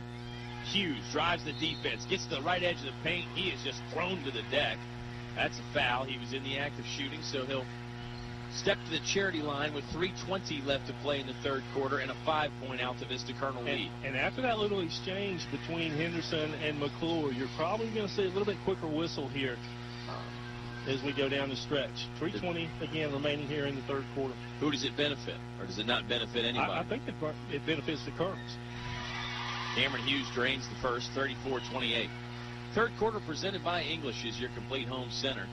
Stop in, say hello to Don, Brent, and the entire gang over there at English's. Great customer service always. Cameron Hughes has another one on the way. Long white sleeves for Cameron Hughes today. That one hit the front of the iron, wouldn't go. Soft rebound controlled by James Coleman. No, wide open again. That lane he had to the basket. Nice takeaway. Mateo Malvac picked the pocket, tapped it over to Cameron Hughes. Hughes looks for some help, hands it off to Nelson Dews on the right sideline. Nice job by Cameron, realizing the situation he was in. He didn't have the numbers, turned around and found some relief, got the ball to Nelson Dews. Cameron Hughes has really grown up this season. Just right before our eyes. He's grown up the last 8-10 ball games. True, in the playoffs. Malvac, pull-up jump shot, too strong. Galliard tries to tip in. They're going to call an offensive foul on Lawrence Galliard. Got on the back of Jamil Redmond. Looks like it's going to be Lawrence's third. Fourth team foul in the Altavista Colonels, or is it his second? I'm eyeing the scoreboard waiting for a change. One thing that has not changed is the score. Altavista has 34, Lancaster 28. Looks like just the second, Agent Zero. Yeah, they're going to be quick with that whistle like we talked about. Looks like there was little contact on that. Lawrence went up to the left hand, but the Zebras called it. So he is Oscar Briggs. I'm Kyle Hoehne. It's Colonels basketball on 105.5 KD Country. Jamil Redmond lost the ball. They'll say it's last touch off the Colonels. Swarming defense by the Colonels as they were able to penetrate. Nice weak side help. Colonels might go to the zone if the fouls keep up, Oscar. They may have no choice. Jamal Thornhill back in the ball game for Altavista. He had a big second quarter that really sprung them to that halftime lead. Jamal Thornhill was a big part of that. Pull-up three-pointer from Davis won't go. There's Doggett skying for a rebound. He got it to Jamil Redmond, and Redmond scored and got fouled. Cameron Hughes ended up on the deck, worse for wear, but the foul is going against the Colonels. Looks like it might have been on Chancellor Mormon. That's the first bucket. Yeah, it is, and that's the first bucket for Redmond. He converts the free throw. 34-31, Altavista's lead trimmed down to 3 again. We had 2 ties in the first half, 3 lead changes. That was mainly in the first quarter. Nelson Dews driving. Look at all 5 red jerseys collapse. Nelly got the rebound somehow. He was the only Colonel in the paint, and all 5 Lancaster players were in there with him. How about that? Well, he went up. I thought he was going to be able to knock that floater down and wasn't able to finish. And lo and behold, there were 4 players there, and he's the one. What a flip. Wow. Couldn't get the awkward angle lay in the ball. Jamal Thornhill with the rebound on the hustle play. Just a scrappy hustle play to rip it off the floor away from a couple Lancaster players. What a Colonel's possession right here this is turning out to be. Let's see if they score off of it. Nelson, that time the fadeaway jumper would not go from the right baseline. Tough angle. Good sequence there for Altavista. I mean, they got 3 or 4 pretty good looks at it, just couldn't convert. Lancaster clawing their way back in this ball game. They only trail by 3. 1:22 left to play. Turnaround jump shot from Redmond won't go. Rebound offensively. Here comes Doggett for 3 to tie. No good. Nelson Dews secures the rebound on the right baseline. Lobs it up ahead. Stolen away by Lancaster. Doggett has it. Underhands it a short lead to Calvin Henderson. Now Martez Davis walk. Yep. That's an easy call for the officials, but probably a break for Altavista. They seem to be back on their heels there on defense. 1:07 left to play in the third quarter. Timeout on the court. The Altavista Colonels will take it. Let's take it with them. They lead 34-31. 1:07 left to play in the third on 105.5 KD Country. KCD Maintenance. Kenny can do it. If you've got a home or business maintenance issue, Kenny can do it. Call 665-1333. That's 665-1333 for KCD Maintenance. Painting, building maintenance, minor construction, and more. Kenny can do it.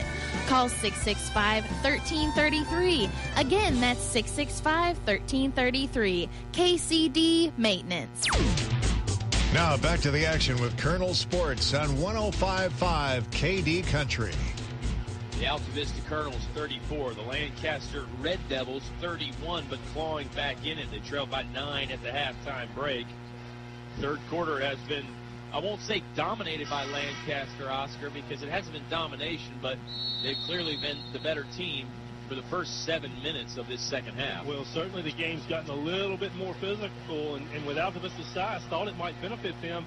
They got some kids in foul trouble, though, and really have not been able to do anything with this man-to-man defense that Lancaster's got. Only 3 points, 4 points in the quarter for the Colonels with 1 minute and 7 seconds left. So they've got to find a way to get into their offense and set up and be able to get the ball down through McClure and Galliard on the post. Well, we also thought after the rough stuff, maybe the officials would tighten up and blow the whistle more. That hasn't really happened. The physicality has continued.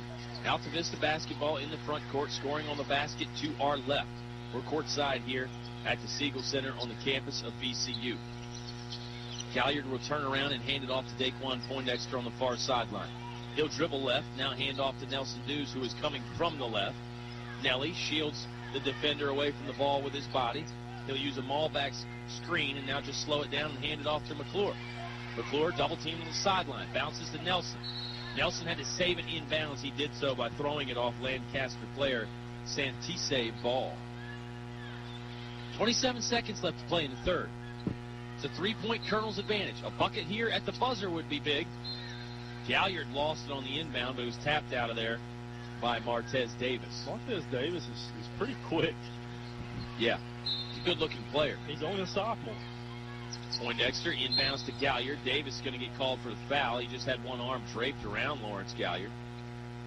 Davis only 6 feet tall, and he's a sophomore. Galliard 6'4", 6'5", so they can start to exploit that and get him inside. Here comes another inbound play, baseline right. Galliard going to try to go to the basket for the lob, but couldn't get there. Good defense. 34-31. Colonels lead by 3. Nelson starts the drive, knifing to the hoop, rises up, lay-in won't fall. Poindexter on the rebound. He just pushes it towards the rim. That won't go. Tapped up there again, volleyball style. None of those go down. Lancaster basketball with 8 seconds left. Ball has it on the left sideline. Wow, down to Doggett. Doggett fires for 3. That won't go in. Galliard controls the rebound. 1 second left. They will not get a buzzer beater try up. We have played 3 quarters of regulation in the state semifinal. Altavista on top by 3, 34-31. Do not go changing the dial. 8 more minutes of basketball when you come back to 105.5 KD Country. Hey, this is Mitch at Altavista Appliance Home and Lawn Center. Come check out our large selection of appliances, furniture, mattresses, and lawn care equipment. We carry top brands such as Frigidaire, Whirlpool, Samsung, Maytag, Speedqueen, Best Home Furnishings, Bassett, Ashley, Sealy, Sierra Sleep, and a full line of Husqvarna products. With 0% interest for up to 48 months and customer service you can trust, we will make your buying experience easy and affordable.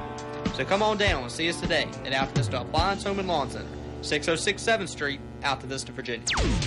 Your home for Colonel sports coverage, 105.5 KD Country. Altavista 34, Lancaster 31 as we enter the fourth quarter.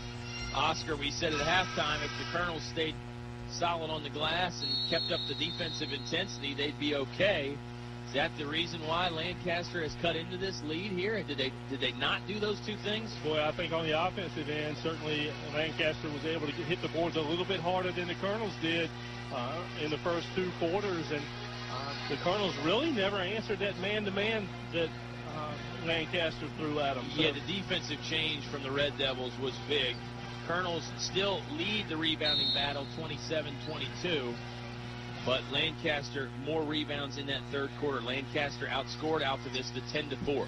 Hard to hold the Colonels to 4 points in a quarter, but that's what Lancaster did there in that third period.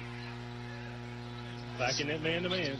That's a big reason why they held them to 4 points. 7:40 left to play in the Englishes, your complete home center, fourth quarter. Nelson Dews with the basketball. Waist-high dribble, short pass over to Daquan Poindexter.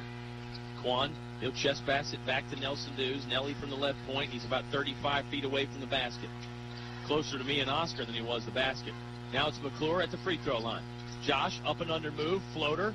That won't go in from 10 feet. Galliard tracks down the rebound for Altavista. Second chance try here with 7:15 left to play in the fourth. Boy, Josh has got to finish those. Low-scoring affair, even by the Colonels, sometimes very defensive standards. McClure, kick-out pass to the left wing to Poindexter. Poindexter tried to bounce it down low on the baseline to Galliard. Knocked off a Lancaster player. like the play, getting the ball to the wing, bounce pass down low. Nice defense by Lancaster coming around on the baseline denial. Yeah, this Lancaster team is scrappy defensively and athletic. They try and get it into Galliard. Did Galliard save it off of a Red Devil player? Yes, he did. Play by Lawrence. They're letting him play again. I mean, Trayvon Henderson had the hand virtually in the jersey of Galliard, and Galliard just had to fight through it. They do throw it into Lawrence Galliard on the left wing. 6:57 left to play in regulation. Altavista leads by 3. Still a man-to-man defense for Lancaster. Altavista basketball in the front court. Ball back in trouble. He stops, leans in. They'll call him for a traveling violation. Second time Malback has been whistled. Nice sportsmanship as Jay Dillon helps him up from Lancaster. 6:45 left to play in the fourth. Oscar, Altavista on top by 3. Boy, it looks like the Colonels, you think they're getting a little tight, Kyle? Well, hard to get inside everybody's head, but I'm not going to disagree with you. Some of the body language would indicate that. Yeah, sure. I think you're right. I mean, I guess my point is you never quite know what each individual guy is thinking out there. As a team, it doesn't look, again, to me, it doesn't look like they've been able to get into their offense and use the picks and be able to get the ball to Josh and Lawrence to crack this man-to-man. Doggett, middle of the lane. He made contact with Galliard, no whistle. Jump shot wouldn't fall. Malback going to try and outrace the defense. Right hand won't go. Galliard with the tip-in will, though. Lawrence Galliard running hard the whole way, trailed it, and stuck back the missed shot. There's a foul on the other end as the Colonels had to get back in a hurry. You can hear the displeasure from the Altavista Colonel fans, I think, on your radio. Altavista does lead by 5 after the Galliard stickback. 36-31. Trayvon Henderson will toe the line to shoot 2 free throws. Officials urging all the players and coaches to keep their composure. Good form on that first one by Trayvon Henderson, nothing but net. Cuts the Colonels' lead to 4. It's easy to tell them to keep their composure when you got a lot on the line. Yeah. A trip to the finals. That free throw missed, and Henderson left early to try and track it down. He saw it was off the whole way, and he took off. That's a violation. Colonels' lead will stay at 4. 3:19 left to play. If you joined us late, it was back and forth in the first quarter. Second quarter, Altavista really wore out Lancaster, 21-11. Third quarter, Red Devils came storming back. Outscored the Colonels 10-4. Malback will wipe a little sweat off the brow with the long sleeves. Nelson Dews, catch and shoot 3. That's too long. No good. It's rebounded on the weak side by Calvin Henderson. They bring it up the right sideline. Doggett has it, flips back to Henderson. Henderson holds it over his head. Left-hand dribble, gets on the side of the basketball around his waist. Oh, Nelson Dews nearly with the steal. Here comes the 3 from Rasul Henderson. No good. Doggett there on the rebound. Nobody boxed him out. Lancaster has the basketball still in the front court on an extra try now. 5:40 left to play in the fourth quarter. Henderson drives by, leaves it off nicely for Trayvon Henderson. Ooh, a little deceptive wraparound trailing pass there from Henderson to Henderson. And all of a sudden it's a 2-point game. Colonels led by as much as 11 at one point. Malback steps to the right around the Nelson Dews screen, then goes back to Nelly. McClure catches, drives in, stops, and then he's fouled. Pardon me, not fouled, he walked. He walked before any of that happened. Troy Harris is going to take a timeout. The Lancaster cheering section is vocal and on their feet. Altavista 36, Lancaster 34, 5:21 left to play in the fourth on 105.5 KD Country. Recognized for outstanding service and customer satisfaction, Sonny Merriman Incorporated is Virginia's platinum service Thomas-built bus dealer. As Virginia's oldest and most experienced bus distributor, Sonny Merriman Incorporated has been providing buses to schools, churches, medical facilities, and transit agencies for 50 years. Sonny Merriman Incorporated recognized the Altavista boys and girls basketball teams for their outstanding season and wishes them good luck in the playoffs. Go Colonels! Your station for high school sports play-by-play is 105.5 KD Country. 5:21 left to play in the fourth quarter. The Colonels lead by 2, but the momentum clearly in Lancaster's favor. Yeah, great point by you. I totally agree. Momentum clearly in their favor. Colonels, again, this man-to-man defense has really shut Colonels down in a little bit over 11 minutes of play. Colonels with only 5 points. Let's see what the Colonels' man-to-man defense can do here. Lancaster scoring on the right-hand basket. They're in the front court with 5:05 left to play in regulation. Galliard going for a steal, and he got it. He'll go right down the middle and got blocked away and fouled by number 1, Calvin Henderson.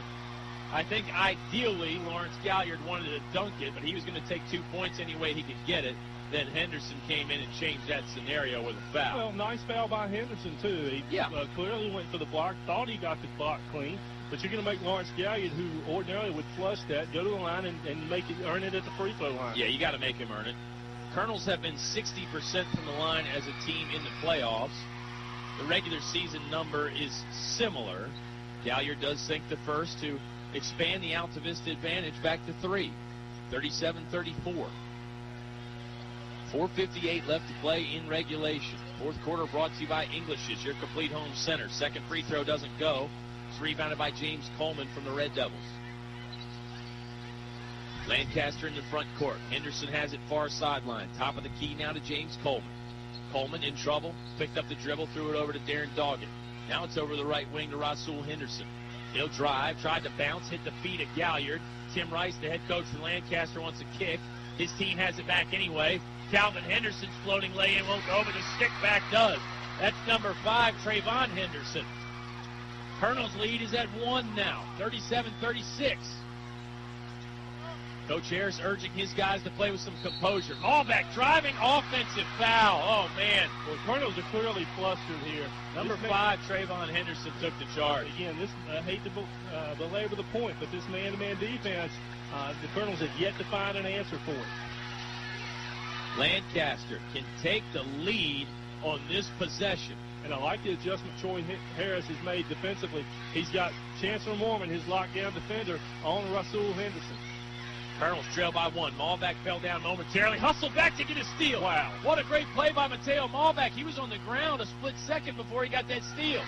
Rising for the lay-in. Had it blocked away.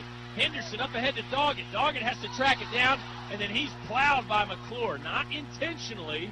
Well, Josh McClure was just going for the block. They're talking about Oh, they are going to call it an intentional foul, a flagrant foul. Not intentional, a flagrant foul. Gosh, Oscar, I know we pull for Altavista. We try and remain impartial. McClure was just going full speed. I think he was going for the block, and he ended up getting Doggett. Doggett angled his body in, slowed up, stopped, angled his body in. Yeah, I mean, a heady play by Doggett, no doubt. He saw out of the corner of his eye that McClure was coming full speed and would not be able to stop. Colonels leading by 1, 37-36, 3:52 remaining here. This is a pivotal point in this ball game. Darren Doggett, the senior, can tie here. He does not. He's all alone on that side of the basketball court because of the flagrant foul issued on Josh McClure. It's Josh's 3rd. Lawrence Galliard has 3. Mateo Malbeck has 3. Daquan Poindexter has 3. The foul situation is not particularly good for Altavista, and Doggett does sink that free throw. We are tied 37-37. Our 3rd tie of the game, unless you count 0-0. Wow. What a ball game. Colonels led by as much as 11 at one point. You knew Lancaster wasn't going away. Inbound to Trayvon Henderson. He scores, and there's a lead change. 39-37. Lancaster on top. Let's see how Altavista answers. After going scoreless, Henderson is busted loose for 7 here in the 4th quarter. Malbeck, far sideline, crossover dribble, lobs to McClure. McClure lost it momentarily, got it back, shot up, and he is fouled. Josh McClure, the junior, the blue-collar man for Altavista, is going to go to the free throw line and shoot 2. Josh scoreless on the night. First trip to the free throw line. 3:33 remains in regulation. 37-39. Altavista trailing by 2. McClure takes his time, steadies himself, sinks the first free throw nicely. 39-38. Lancaster's lead trimmed to 1. Coach Harris has Daquan Poindexter, Lawrence Galliard, Josh McClure, and Nelson Dews, along with Mateo Malbeck on the court. McClure, second one, will not matter. Lawrence Galliard with the rebound and the putback. Colonels lead again. What a heady play by Lawrence Galliard. 40-39. Altavista with a 1-point advantage. 3.5 left to play in regulation. Trayvon Henderson lost it. Now it's back over. Rasul Henderson from nowhere. 30 feet the three-pointer won't go. He had the distance and it's tapped out of bounds. What a hustle play by Josh McClure as he and Calvin Henderson went for the loose ball. They could have called that either way. Interesting, the officials telling Coach Harris to sit down. Coach Rice has been at midcourt on several occasions this year, this ball game. Oh, it's playoff basketball at its finest. Colonels lead by 1. It's going to be their basketball. They'll clean up some sweat on the court. We have 3:15 remaining in the Englishes, your complete home center fourth quarter. Thank you so much for listening. Country music fans, we'll be back to music here in just a moment. Mateo will walk it into the front court. Colonel crowds on their feet, and you can probably hear the Lancaster chant of defense from their fans. Jump switch. 3 minutes left to play. There's a timeout by head coach Troy Harris. Let's take some timeout with him. 2:59 remains in regulation. Altavista 40, Lancaster 39. Do not change the dial. You've got it tuned to your home for high school basketball in Central Virginia, 105.5 KD Country. Jumpstart your business on a winning note with the Altavista revolving loan. An opportunity to score big for your company's future growth. Funds available up to $10,000. Loan rate 1% below prime. Check in with Altavista's Economic Development Director, Dennis Jarvis, at Altavista Town Hall. The Altavista Revolving Loan Fund encourages economic development and enhances community vitality, supporting the Altavista Colonels' winning tradition. More live high school sports action on 105.5 KD Country. Colonels trailed by 1, then Lawrence Galliard got a stick back to put them up by 1. 40-39. Fourth quarter presented by English's, your complete home center on Main Street in Altavista, just off Route 29. Convenient for anybody. Spring line of Carhartt gear is available now. Colonels basketball after the timeout, Oscar. Think they're going to milk some clock or stay aggressive? Well, I think they've got to get into their offense and look for the opportunity to get the ball to Galliard or Josh down low. They've got a distinctive advantage on height, on size, and exploit that from Lancaster. Lancaster lets Altavista get the basketball in with relative ease. Malback will drive right. He knocks Doggett to the deck. Then Malback had to scramble down low to chase after the basketball. Colonels still have it. Oof. There's a tripping foul as Doggett really just got run over by Nelson Dews. Both teams in a 1-and-1, so Nelson will go and shoot 1-and-1.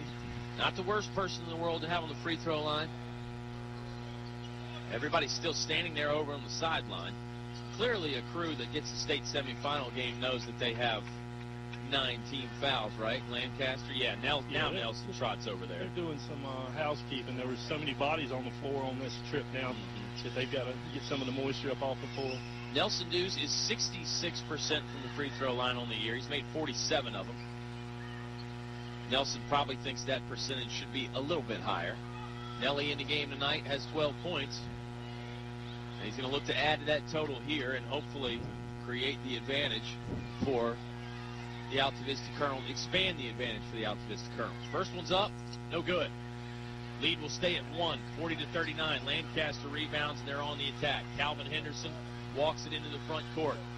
2:40 left to play in the fourth quarter. Rasul Henderson now top of the key to Trayvon Henderson. Back to Rasul Henderson in the right corner. Quick pass to Doggett. That shot won't go. Doggett grabs the rebound, sticks it in. Lancaster with the lead again. Our 6th lead change of the game. It's a 1-point Red Devil advantage, 41-40.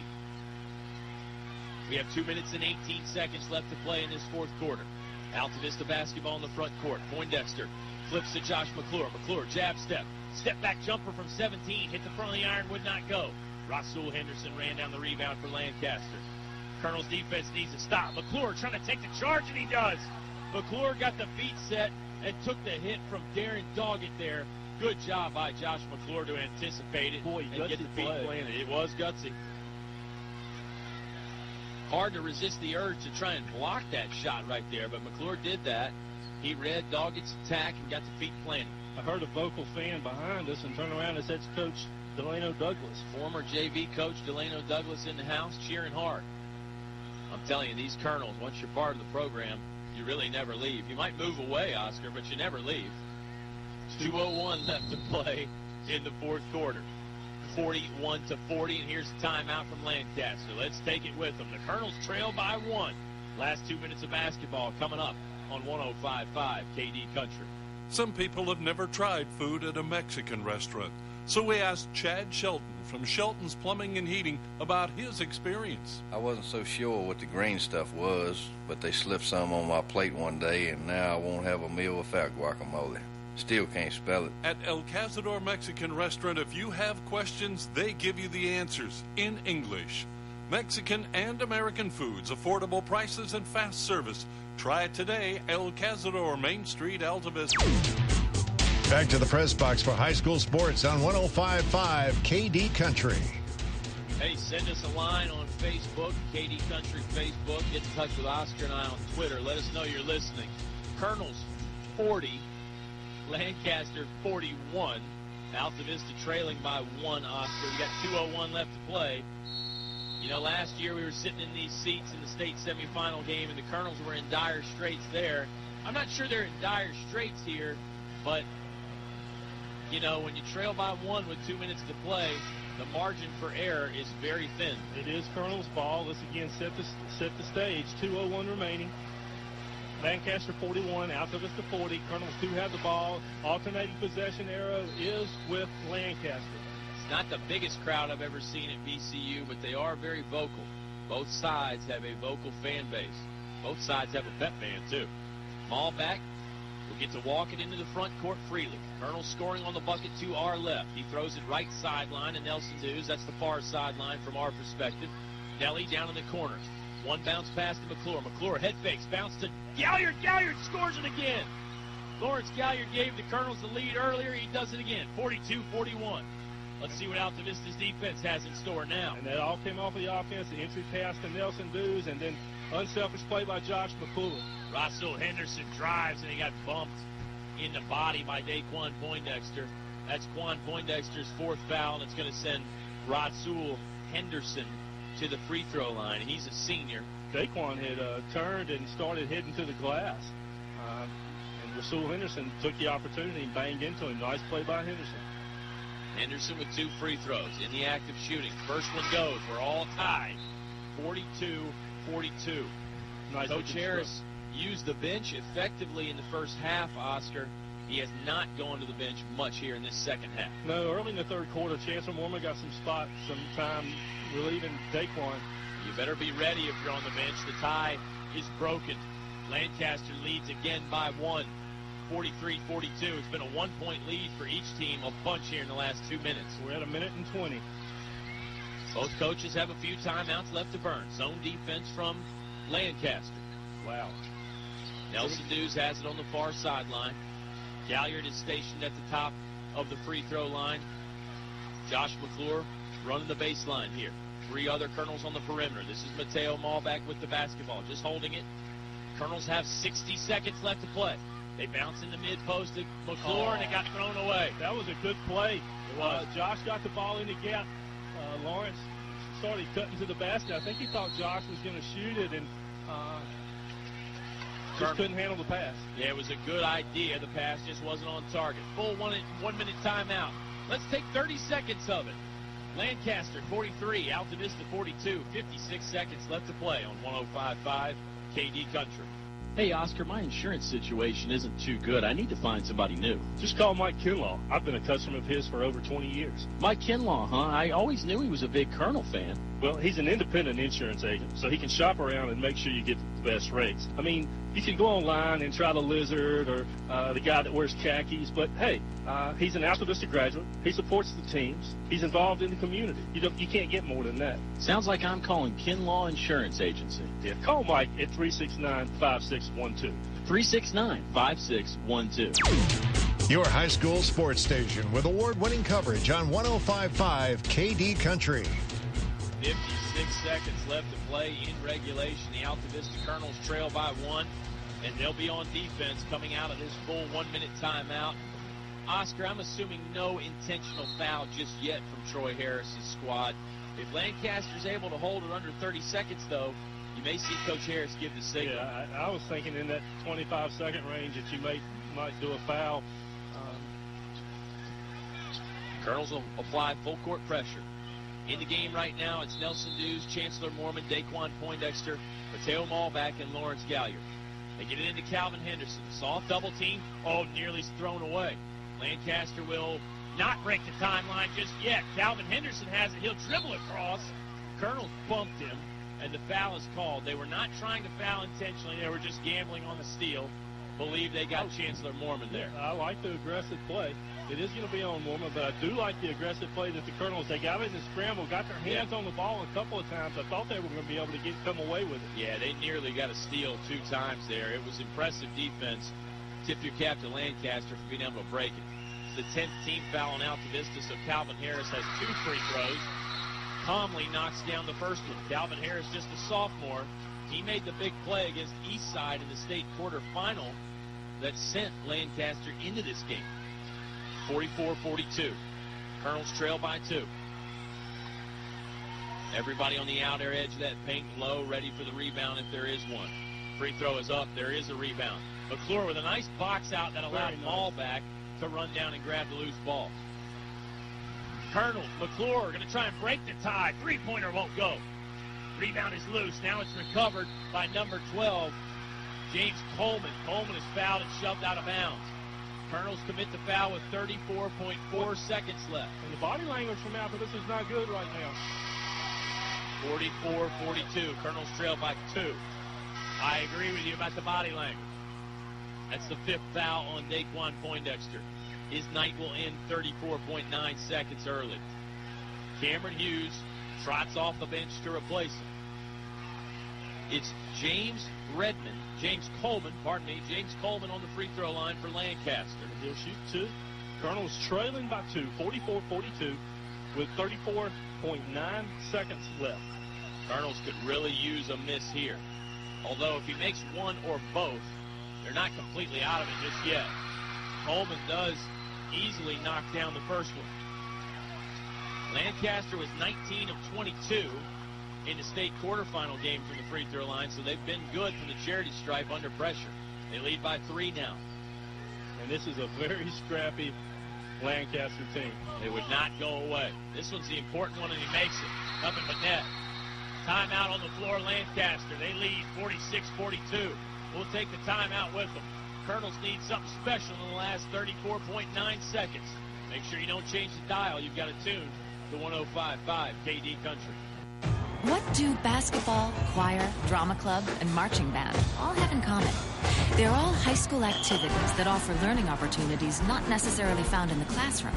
They take up just a fraction of a typical Virginia high school's budget, and they go a long way to giving young people the tools they need to thrive. High school activities, they're more than extracurricular.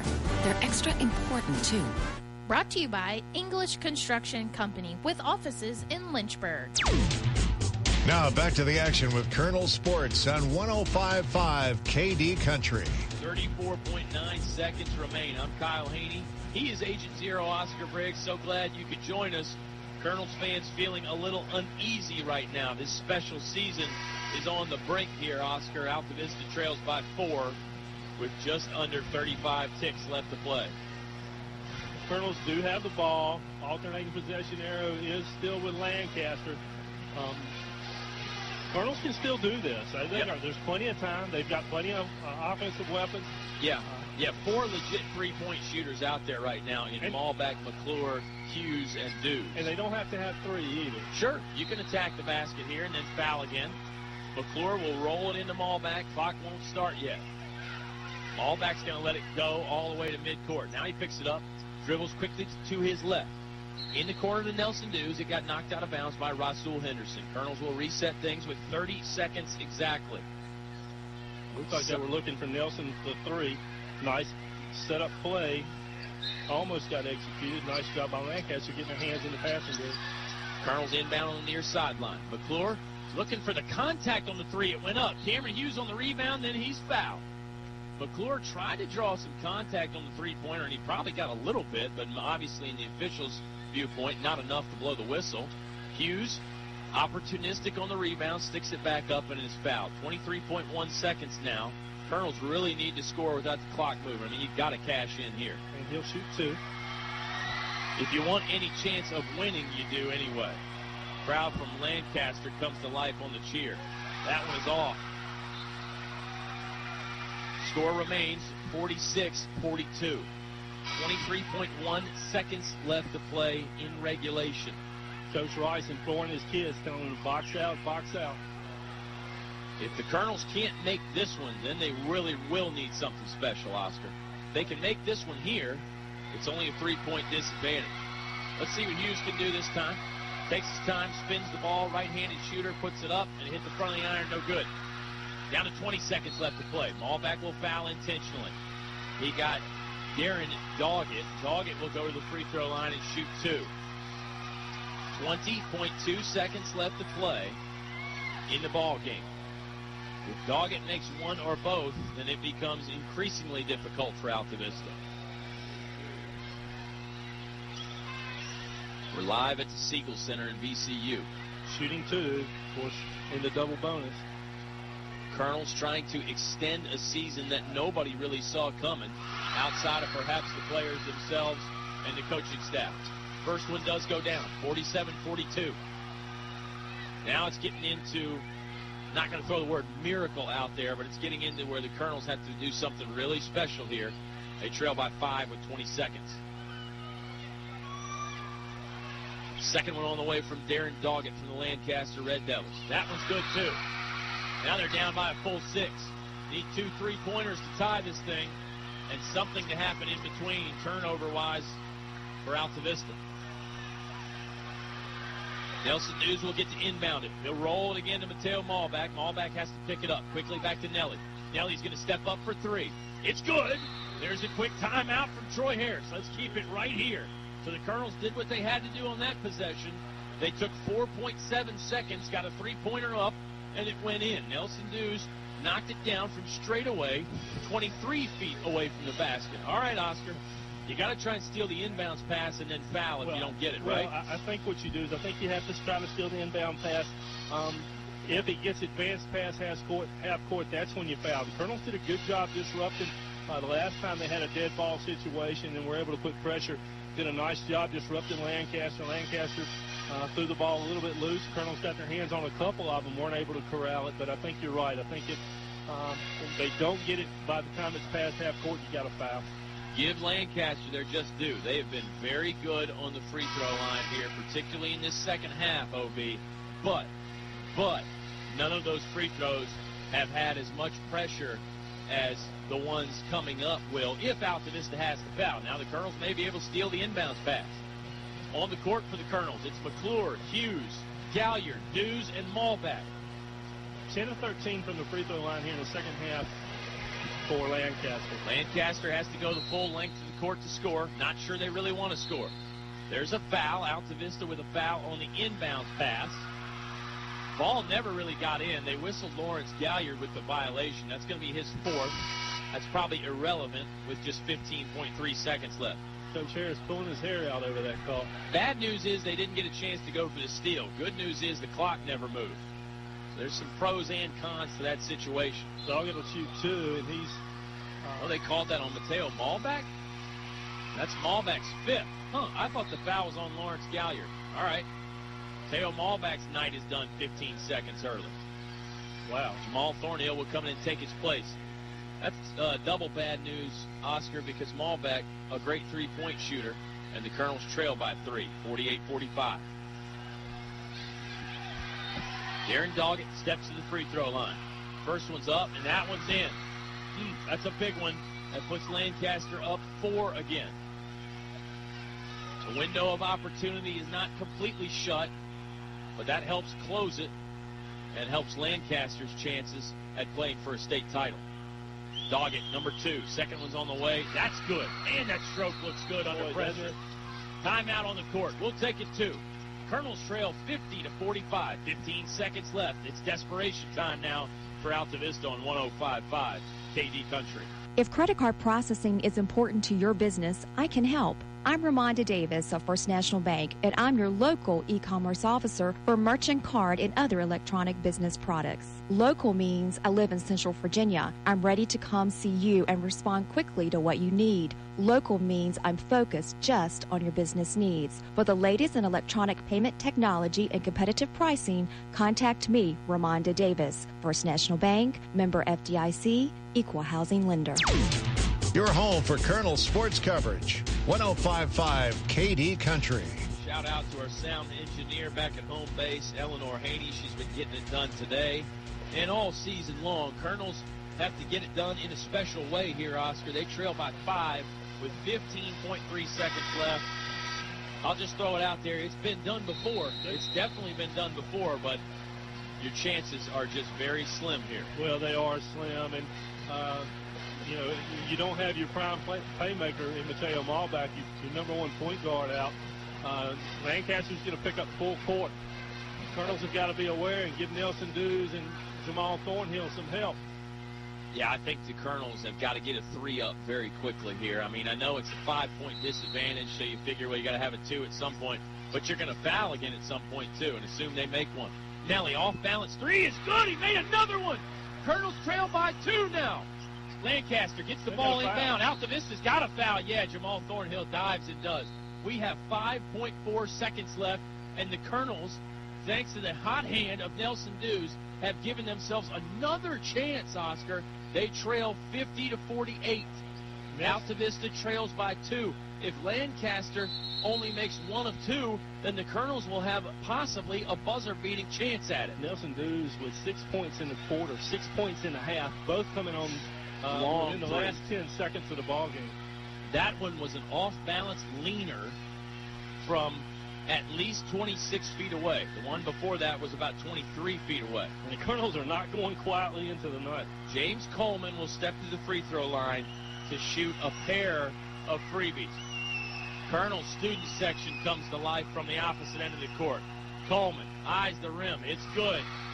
That's a 3-point lead now for Lancaster again. Okay, if he misses here, Altavista has a chance with 5.4 seconds left. Boy, they have been rock solid, pure from the free throw line here in this fourth quarter. As a fan, your heart feels like it's about to jump out of your chest right now. Players might feel the same way. Coleman takes his time on this free throw. Lancaster leads by 3, looking to make it 4. Coleman fires. It's good. It's a 4-point lead for Lancaster. Now there's a timeout from head coach Tim Rice. Let's just keep it right here. It's a 30-second timeout. Coach Rice for Lancaster is just going to tell his guys, make sure you don't foul anybody while they're shooting a 3-pointer, because it's a 4-point lead for Lancaster. Well, you certainly, you certainly don't want to foul Nelson Dews if he's near the ball the way he shot the last 2. I mean, he's taken probably 55 feet worth of threes in the last 2 and touched nothing but net. His second one was seriously off balance and contested. We have 5.4 seconds left. It's a VHSL state semifinal. The Altavista Colonels hoping for a miracle at this point as they trail by 4, 52-48. Altavista just got to rush it into the front court and get up a quick 3-pointer, hope it goes in, and then try and foul again, Oscar. I mean, that's the only thing I see you can do. They get it in Nelson Dews' far sideline. He's across the timeline. He'll stop and put up another 3 that hit the back plate and wouldn't go in. Altavista's season is done in the VHSL state semifinal. What a bitter pill to swallow after such an incredible season. Lancaster 52, Altavista 48. We return with the Subway postgame show after this on 105.5 KD Country. Finch and Finch Funeral and Cremation Service. A family serving families since 1905. Life is full of opportunities to show someone we love them. One such opportunity is the funeral or memorial service. Finch and Finch helps you celebrate the relationships they shared and honors the memory of your loved one. Finch and Finch Funeral and Cremation Service. A family serving families since 1905. PCM Industrial Services recognizes the importance of high school athletics by sponsoring this award-winning broadcast. PCM Industrial Maintenance and Construction Specialist providing welding, millwright, erection, and fabrication services to all forms of industry throughout the Mid-Atlantic region. From offices in Altavista, PCM Industrial Services congratulates the Altavista basketball teams on another successful season. Good luck in the playoffs. Go Colonels. English is so much more. English is more than a hardware store. Springtime clothing from Carhartt is arriving daily at English's The Complete Home Center. Carhartt clothing, known for its rugged durability, is on display at English's with a full line of menswear, coveralls, bibs, shirts, pants, and hats, sizes up to 4X. Special orders and accessories available. Visit the Carhartt Clothing Department at English's, North Main Street, Altavista. Life happens: divorce, family problems, criminal charges, civil litigation, personal injury cases. Turn to David W. Shreve, an experienced attorney at law. David W. Shreve has been practicing law for over 30 years. Free consultation for personal injury cases. David W. Shreve wishing good luck to the Altavista boys basketball team in the playoffs. Go Colonels! David W. Shreve, located 7th Street, Altavista, or by phone 369-6621. Your station for high school sports play-by-play is 105.5 KD Country. The Altavista Colonels fall to the Lancaster Devils, 52-48. A tough, tough way to end what was an incredible season, OB. We'll recap it and discuss it many times throughout this Subway postgame show, I'm sure. Altavista had their chances in this one. Lancaster just would not go away. This is a Lancaster Red Devil team that really has been on the ropes a bunch this year. They had a 1-point victory in the region quarterfinal just to get in this game. They had to come back in the state quarterfinal to get in this game. They come back again today and get it done against Altavista. Colonels clearly with nothing to hang their heads about, though, Agent Zero. No, absolutely a great season. And, we talk about three-time defending state champion, the Altavista Colonels.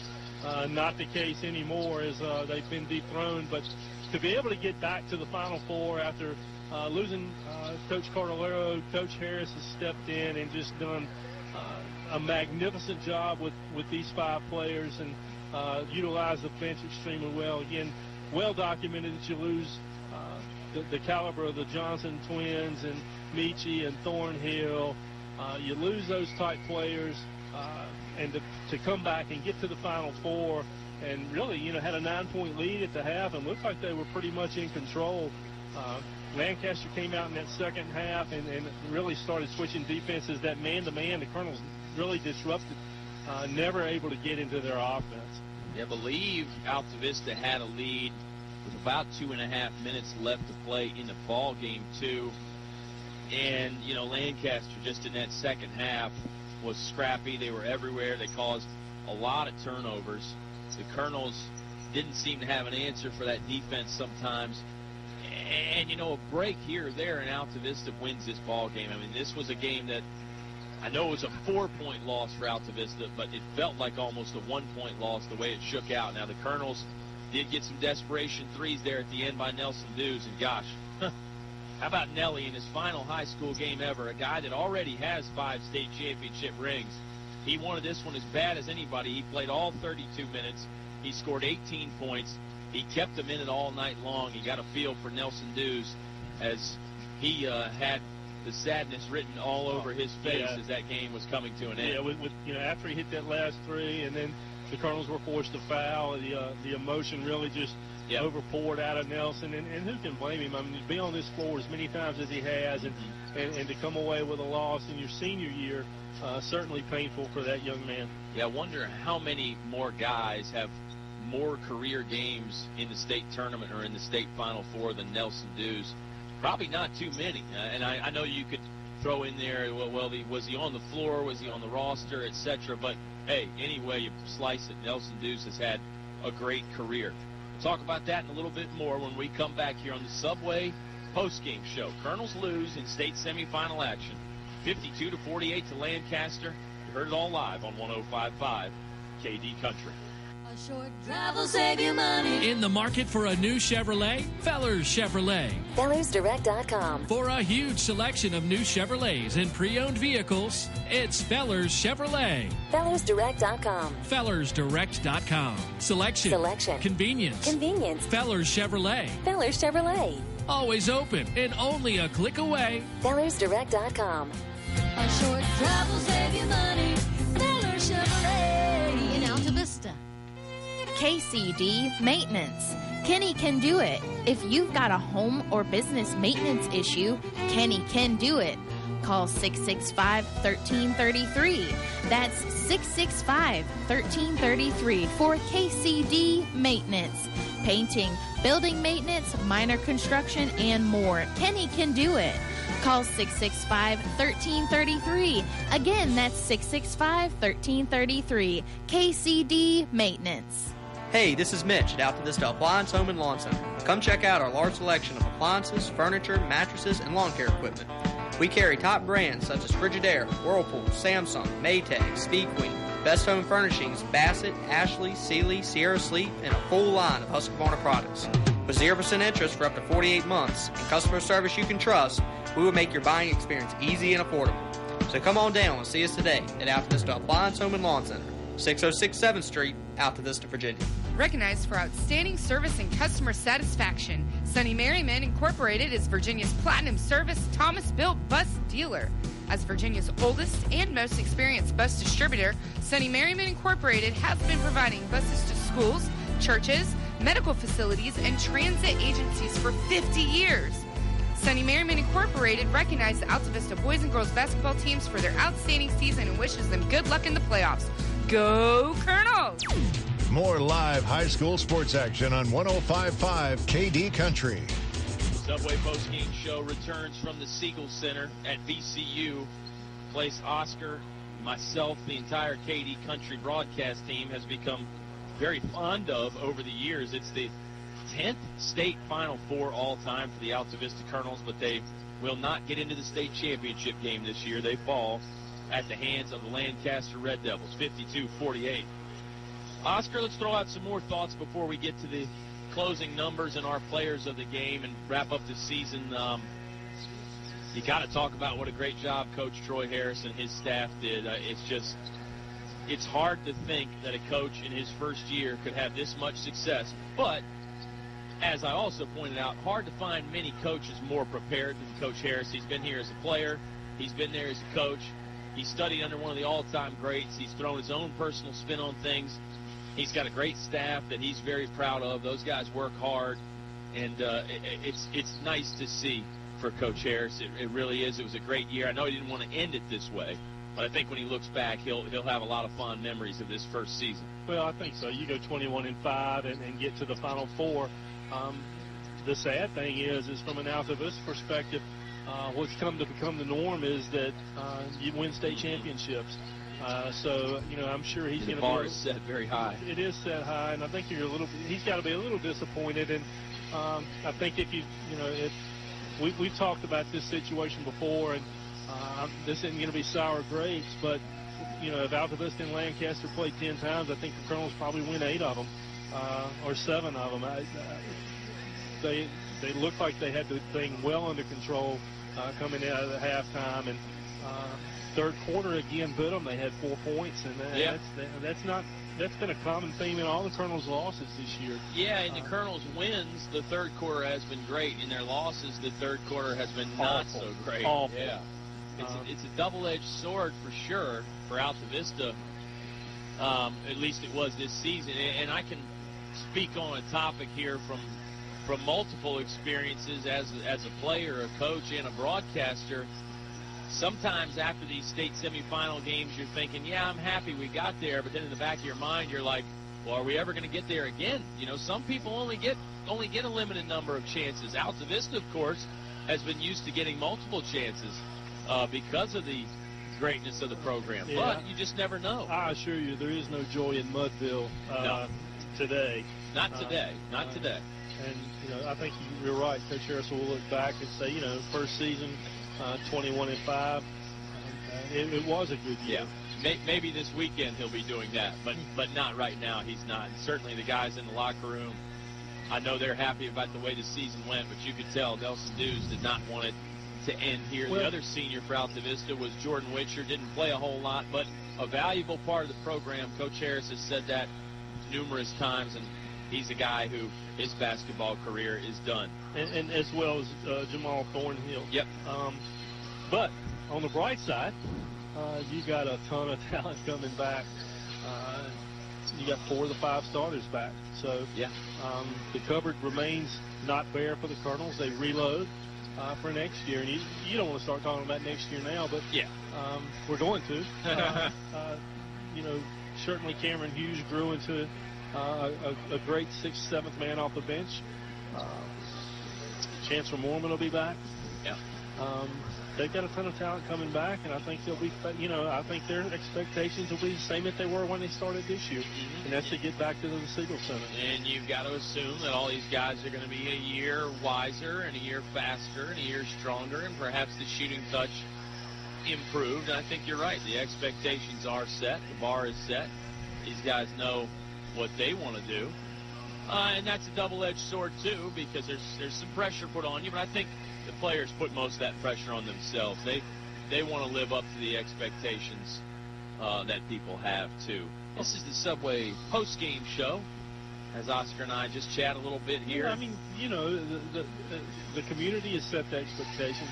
The players take those expectations on themselves because they look up in the stands and see these kids that have won state championships, and it's become the standard. They see they've been part of the parades, part of the signs going up. They want the rain. Yep. So as they move forward, they're going to work hard in the off season. A lot of these kids will play AAU ball during the summer. They'll transition over into football and get that season going well, and then they'll set their sights on getting back here next year. It really was a great year for the Colonels. It comes to an end with a 52-48 loss. The Lancaster Red Devils. If you joined us late, back and forth in the first quarter. Colonels took command in the second quarter. Then in the second half, Lancaster slowly edged their way back in it. They took the lead back over with about 2.5 minutes left to play, and they managed to hold on for the 4-point victory despite the best efforts from the long-range shooting of Altavista, particularly Nelson Dews. Let's run down some final scoring numbers here on the Subway postgame show. For Cameron Hughes, 1 point. Nelson Dews led the Colonels with 18. Mateo Malbeck with 12. Lawrence Galliard with 12. Jamal Thornhill with 4 points. Josh McClure with the single free throw. For Lancaster, Calvert Henderson with 7. Darren Doggett with 11. Jay Dillon with 2. Trayvon Henderson with 7. All of those coming in the fourth quarter. James Coleman with 7. Martez Davis with 4. Jamel Redmond with 3, and Rasul Henderson with 11. Balanced scoring for Lancaster for sure. I mean, we loved what Darren Doggett did. All the Hendersons were pretty outstanding at their key moments there, Oscar. Boy, and they were just the way they shot free throws in the fourth quarter. Was exemplary. So. Well, and when I was doing my homework on Lancaster, they shot free throws well in the state quarterfinal and in the regional tournament, but there were some sources that were indicating that their free throw shooting was suspect prior to that. So, obviously, Tim Rice worked out some kinks on the shooting end of things, and it paid off under pressure. The free throws it's one thing to make free throws in practice, It's another thing to make them under pressure when you're nursing a 1 and 2 and a 3-point lead at a big arena like this in a state semifinal. So you have to credit Lancaster there. They shot 16, hit 13, 81%. Wow. As a team coming down the stretch, and you do that, and you're going to win ball games. Oh, there's plenty of NBA and college coaches that would be pleased with those numbers, particularly when the heat is on. Colonel's scoring was pretty balanced as well. Of course, Nelson Dews, the high man there, with 18 points. Mateo with 12 and Lawrence with 12. Pretty balanced for them as well. Well, we'll close up shop here on the Subway post-game show. Oscar, I don't know. We've pretty much hit on everything. It's been a fun ride for us as usual. I think it's our 53rd year of broadcasting high school sports. And as I've been saying a lot this year, it's a tradition that we're pretty proud of. And we're glad to keep it going. Some folks, country music fans, you know, you may have to turn away for a little bit if you're not a basketball fan. But hopefully we've converted a lot of them into basketball fans as well. Well, and they've got until into August to listen to all the country music they want, and then football season starts back. There you go. And we can't wait for that for sure. Our game made possible by our sound engineer, Eleanor Hoehne. First off, player of the year, I think. It's hard to deny that. And what about our players of the game? I'll go first for Lancaster. I got to give it to Darren Doggett. He was around the basketball, and he hit at least 2 of those key free throws down the stretch, OB. He's got to be my pick. Darren Doggett, the senior for Lancaster. Doggett hit 5 in a row there in the fourth quarter after missing his first one, so he was huge. I'm going to go a little bit different route. I'm going with Trayvon Henderson, who during that little run was big and scored his only 7 points in the fourth quarter when the game was in transition and they took over the lead. So for me, Trayvon Henderson. Good call there. On the other side of the Altavista Colonels, this one's pretty easy for me. I got to go with the Deuce, number 2, the man who has 5 state championship rings. Yes, count them, 5. Nelson Deuce, the senior, 18 points, and so much else, too. Playing with the roughed-up nose, just stuck the cotton ball up and just kept on going and played outstanding as usual. Yeah, Nelson Deuce had a great game tonight. 12 points in the first half and hit those 2 big threes as the game was winding down. That really kept the Colonels in it and gave them a fighting chance. Not much, but it was a fighting chance. And to see the emotion pour out of Nelson, I think that's an obvious pick. Yep. Our players of the game, the folks that make this game possible. Altavista Appliance, Home and Lawn Center on 7th Street in Altavista. Go say hey to Mitch and tell him thanks for sponsoring the ball games. Kinlaw Insurance, proudly supporting the Altavista Colonels. Call Mike. Hard to find a bigger Colonel fan than him. He's available at 369-5611. El Cazador on Main Street in Altavista. Try the new menu today. David W. Shreve, attorney at law. Get expert legal advice with prompt and straightforward answers. KCD Maintenance. Ken can do it maintenance. Call 665-1333. The Altavista Office of Economic Development, helping Altavista grow. Sonny Merriman, Virginia's premier bus company. Fellers Chevrolet, a short drive will save you money. They sponsor the YouTube rebroadcast. Go to kdcountry.com, then click the YouTube link. Bunch of Colonels games on demand there for you to listen to anytime you want. PCM Industrial Services, serving the Mid-Atlantic region with quality maintenance and construction service. English's, your complete home center. The spring line of Carhartt apparel, available at English's in Altavista. Finch & Finch Funeral and Cremation Service, a family serving families since 1905. First National Bank. Start mobile banking today with the First Nat mobile app. English Construction, wishing our high school athletes an exciting and injury-free game. And, of course, streaming online audio at kdcountry.com or with the TuneIn app is made possible by Chad Rakos, your all-state agent in Windhurst. You're always in good hands with Chad. I'm Kyle Hoehne. He's Oscar Briggs. The sound engineer is Eleanor Hoehne. For Troy Harris and everybody else we've had on the broadcast this year, it's been a bunch of good ones. Bob Alvis comes to mind. Ty Gafford comes to mind. We've sure had a lot of fun doing these games with you. We're going to close up shop now and say so long from VCU. The Altavista Colonels fall, and their season is done. 52-48 against Lancaster. We'll be back in the fall for some high school football. Until then, enjoy the real country music on 105.5 KD Country.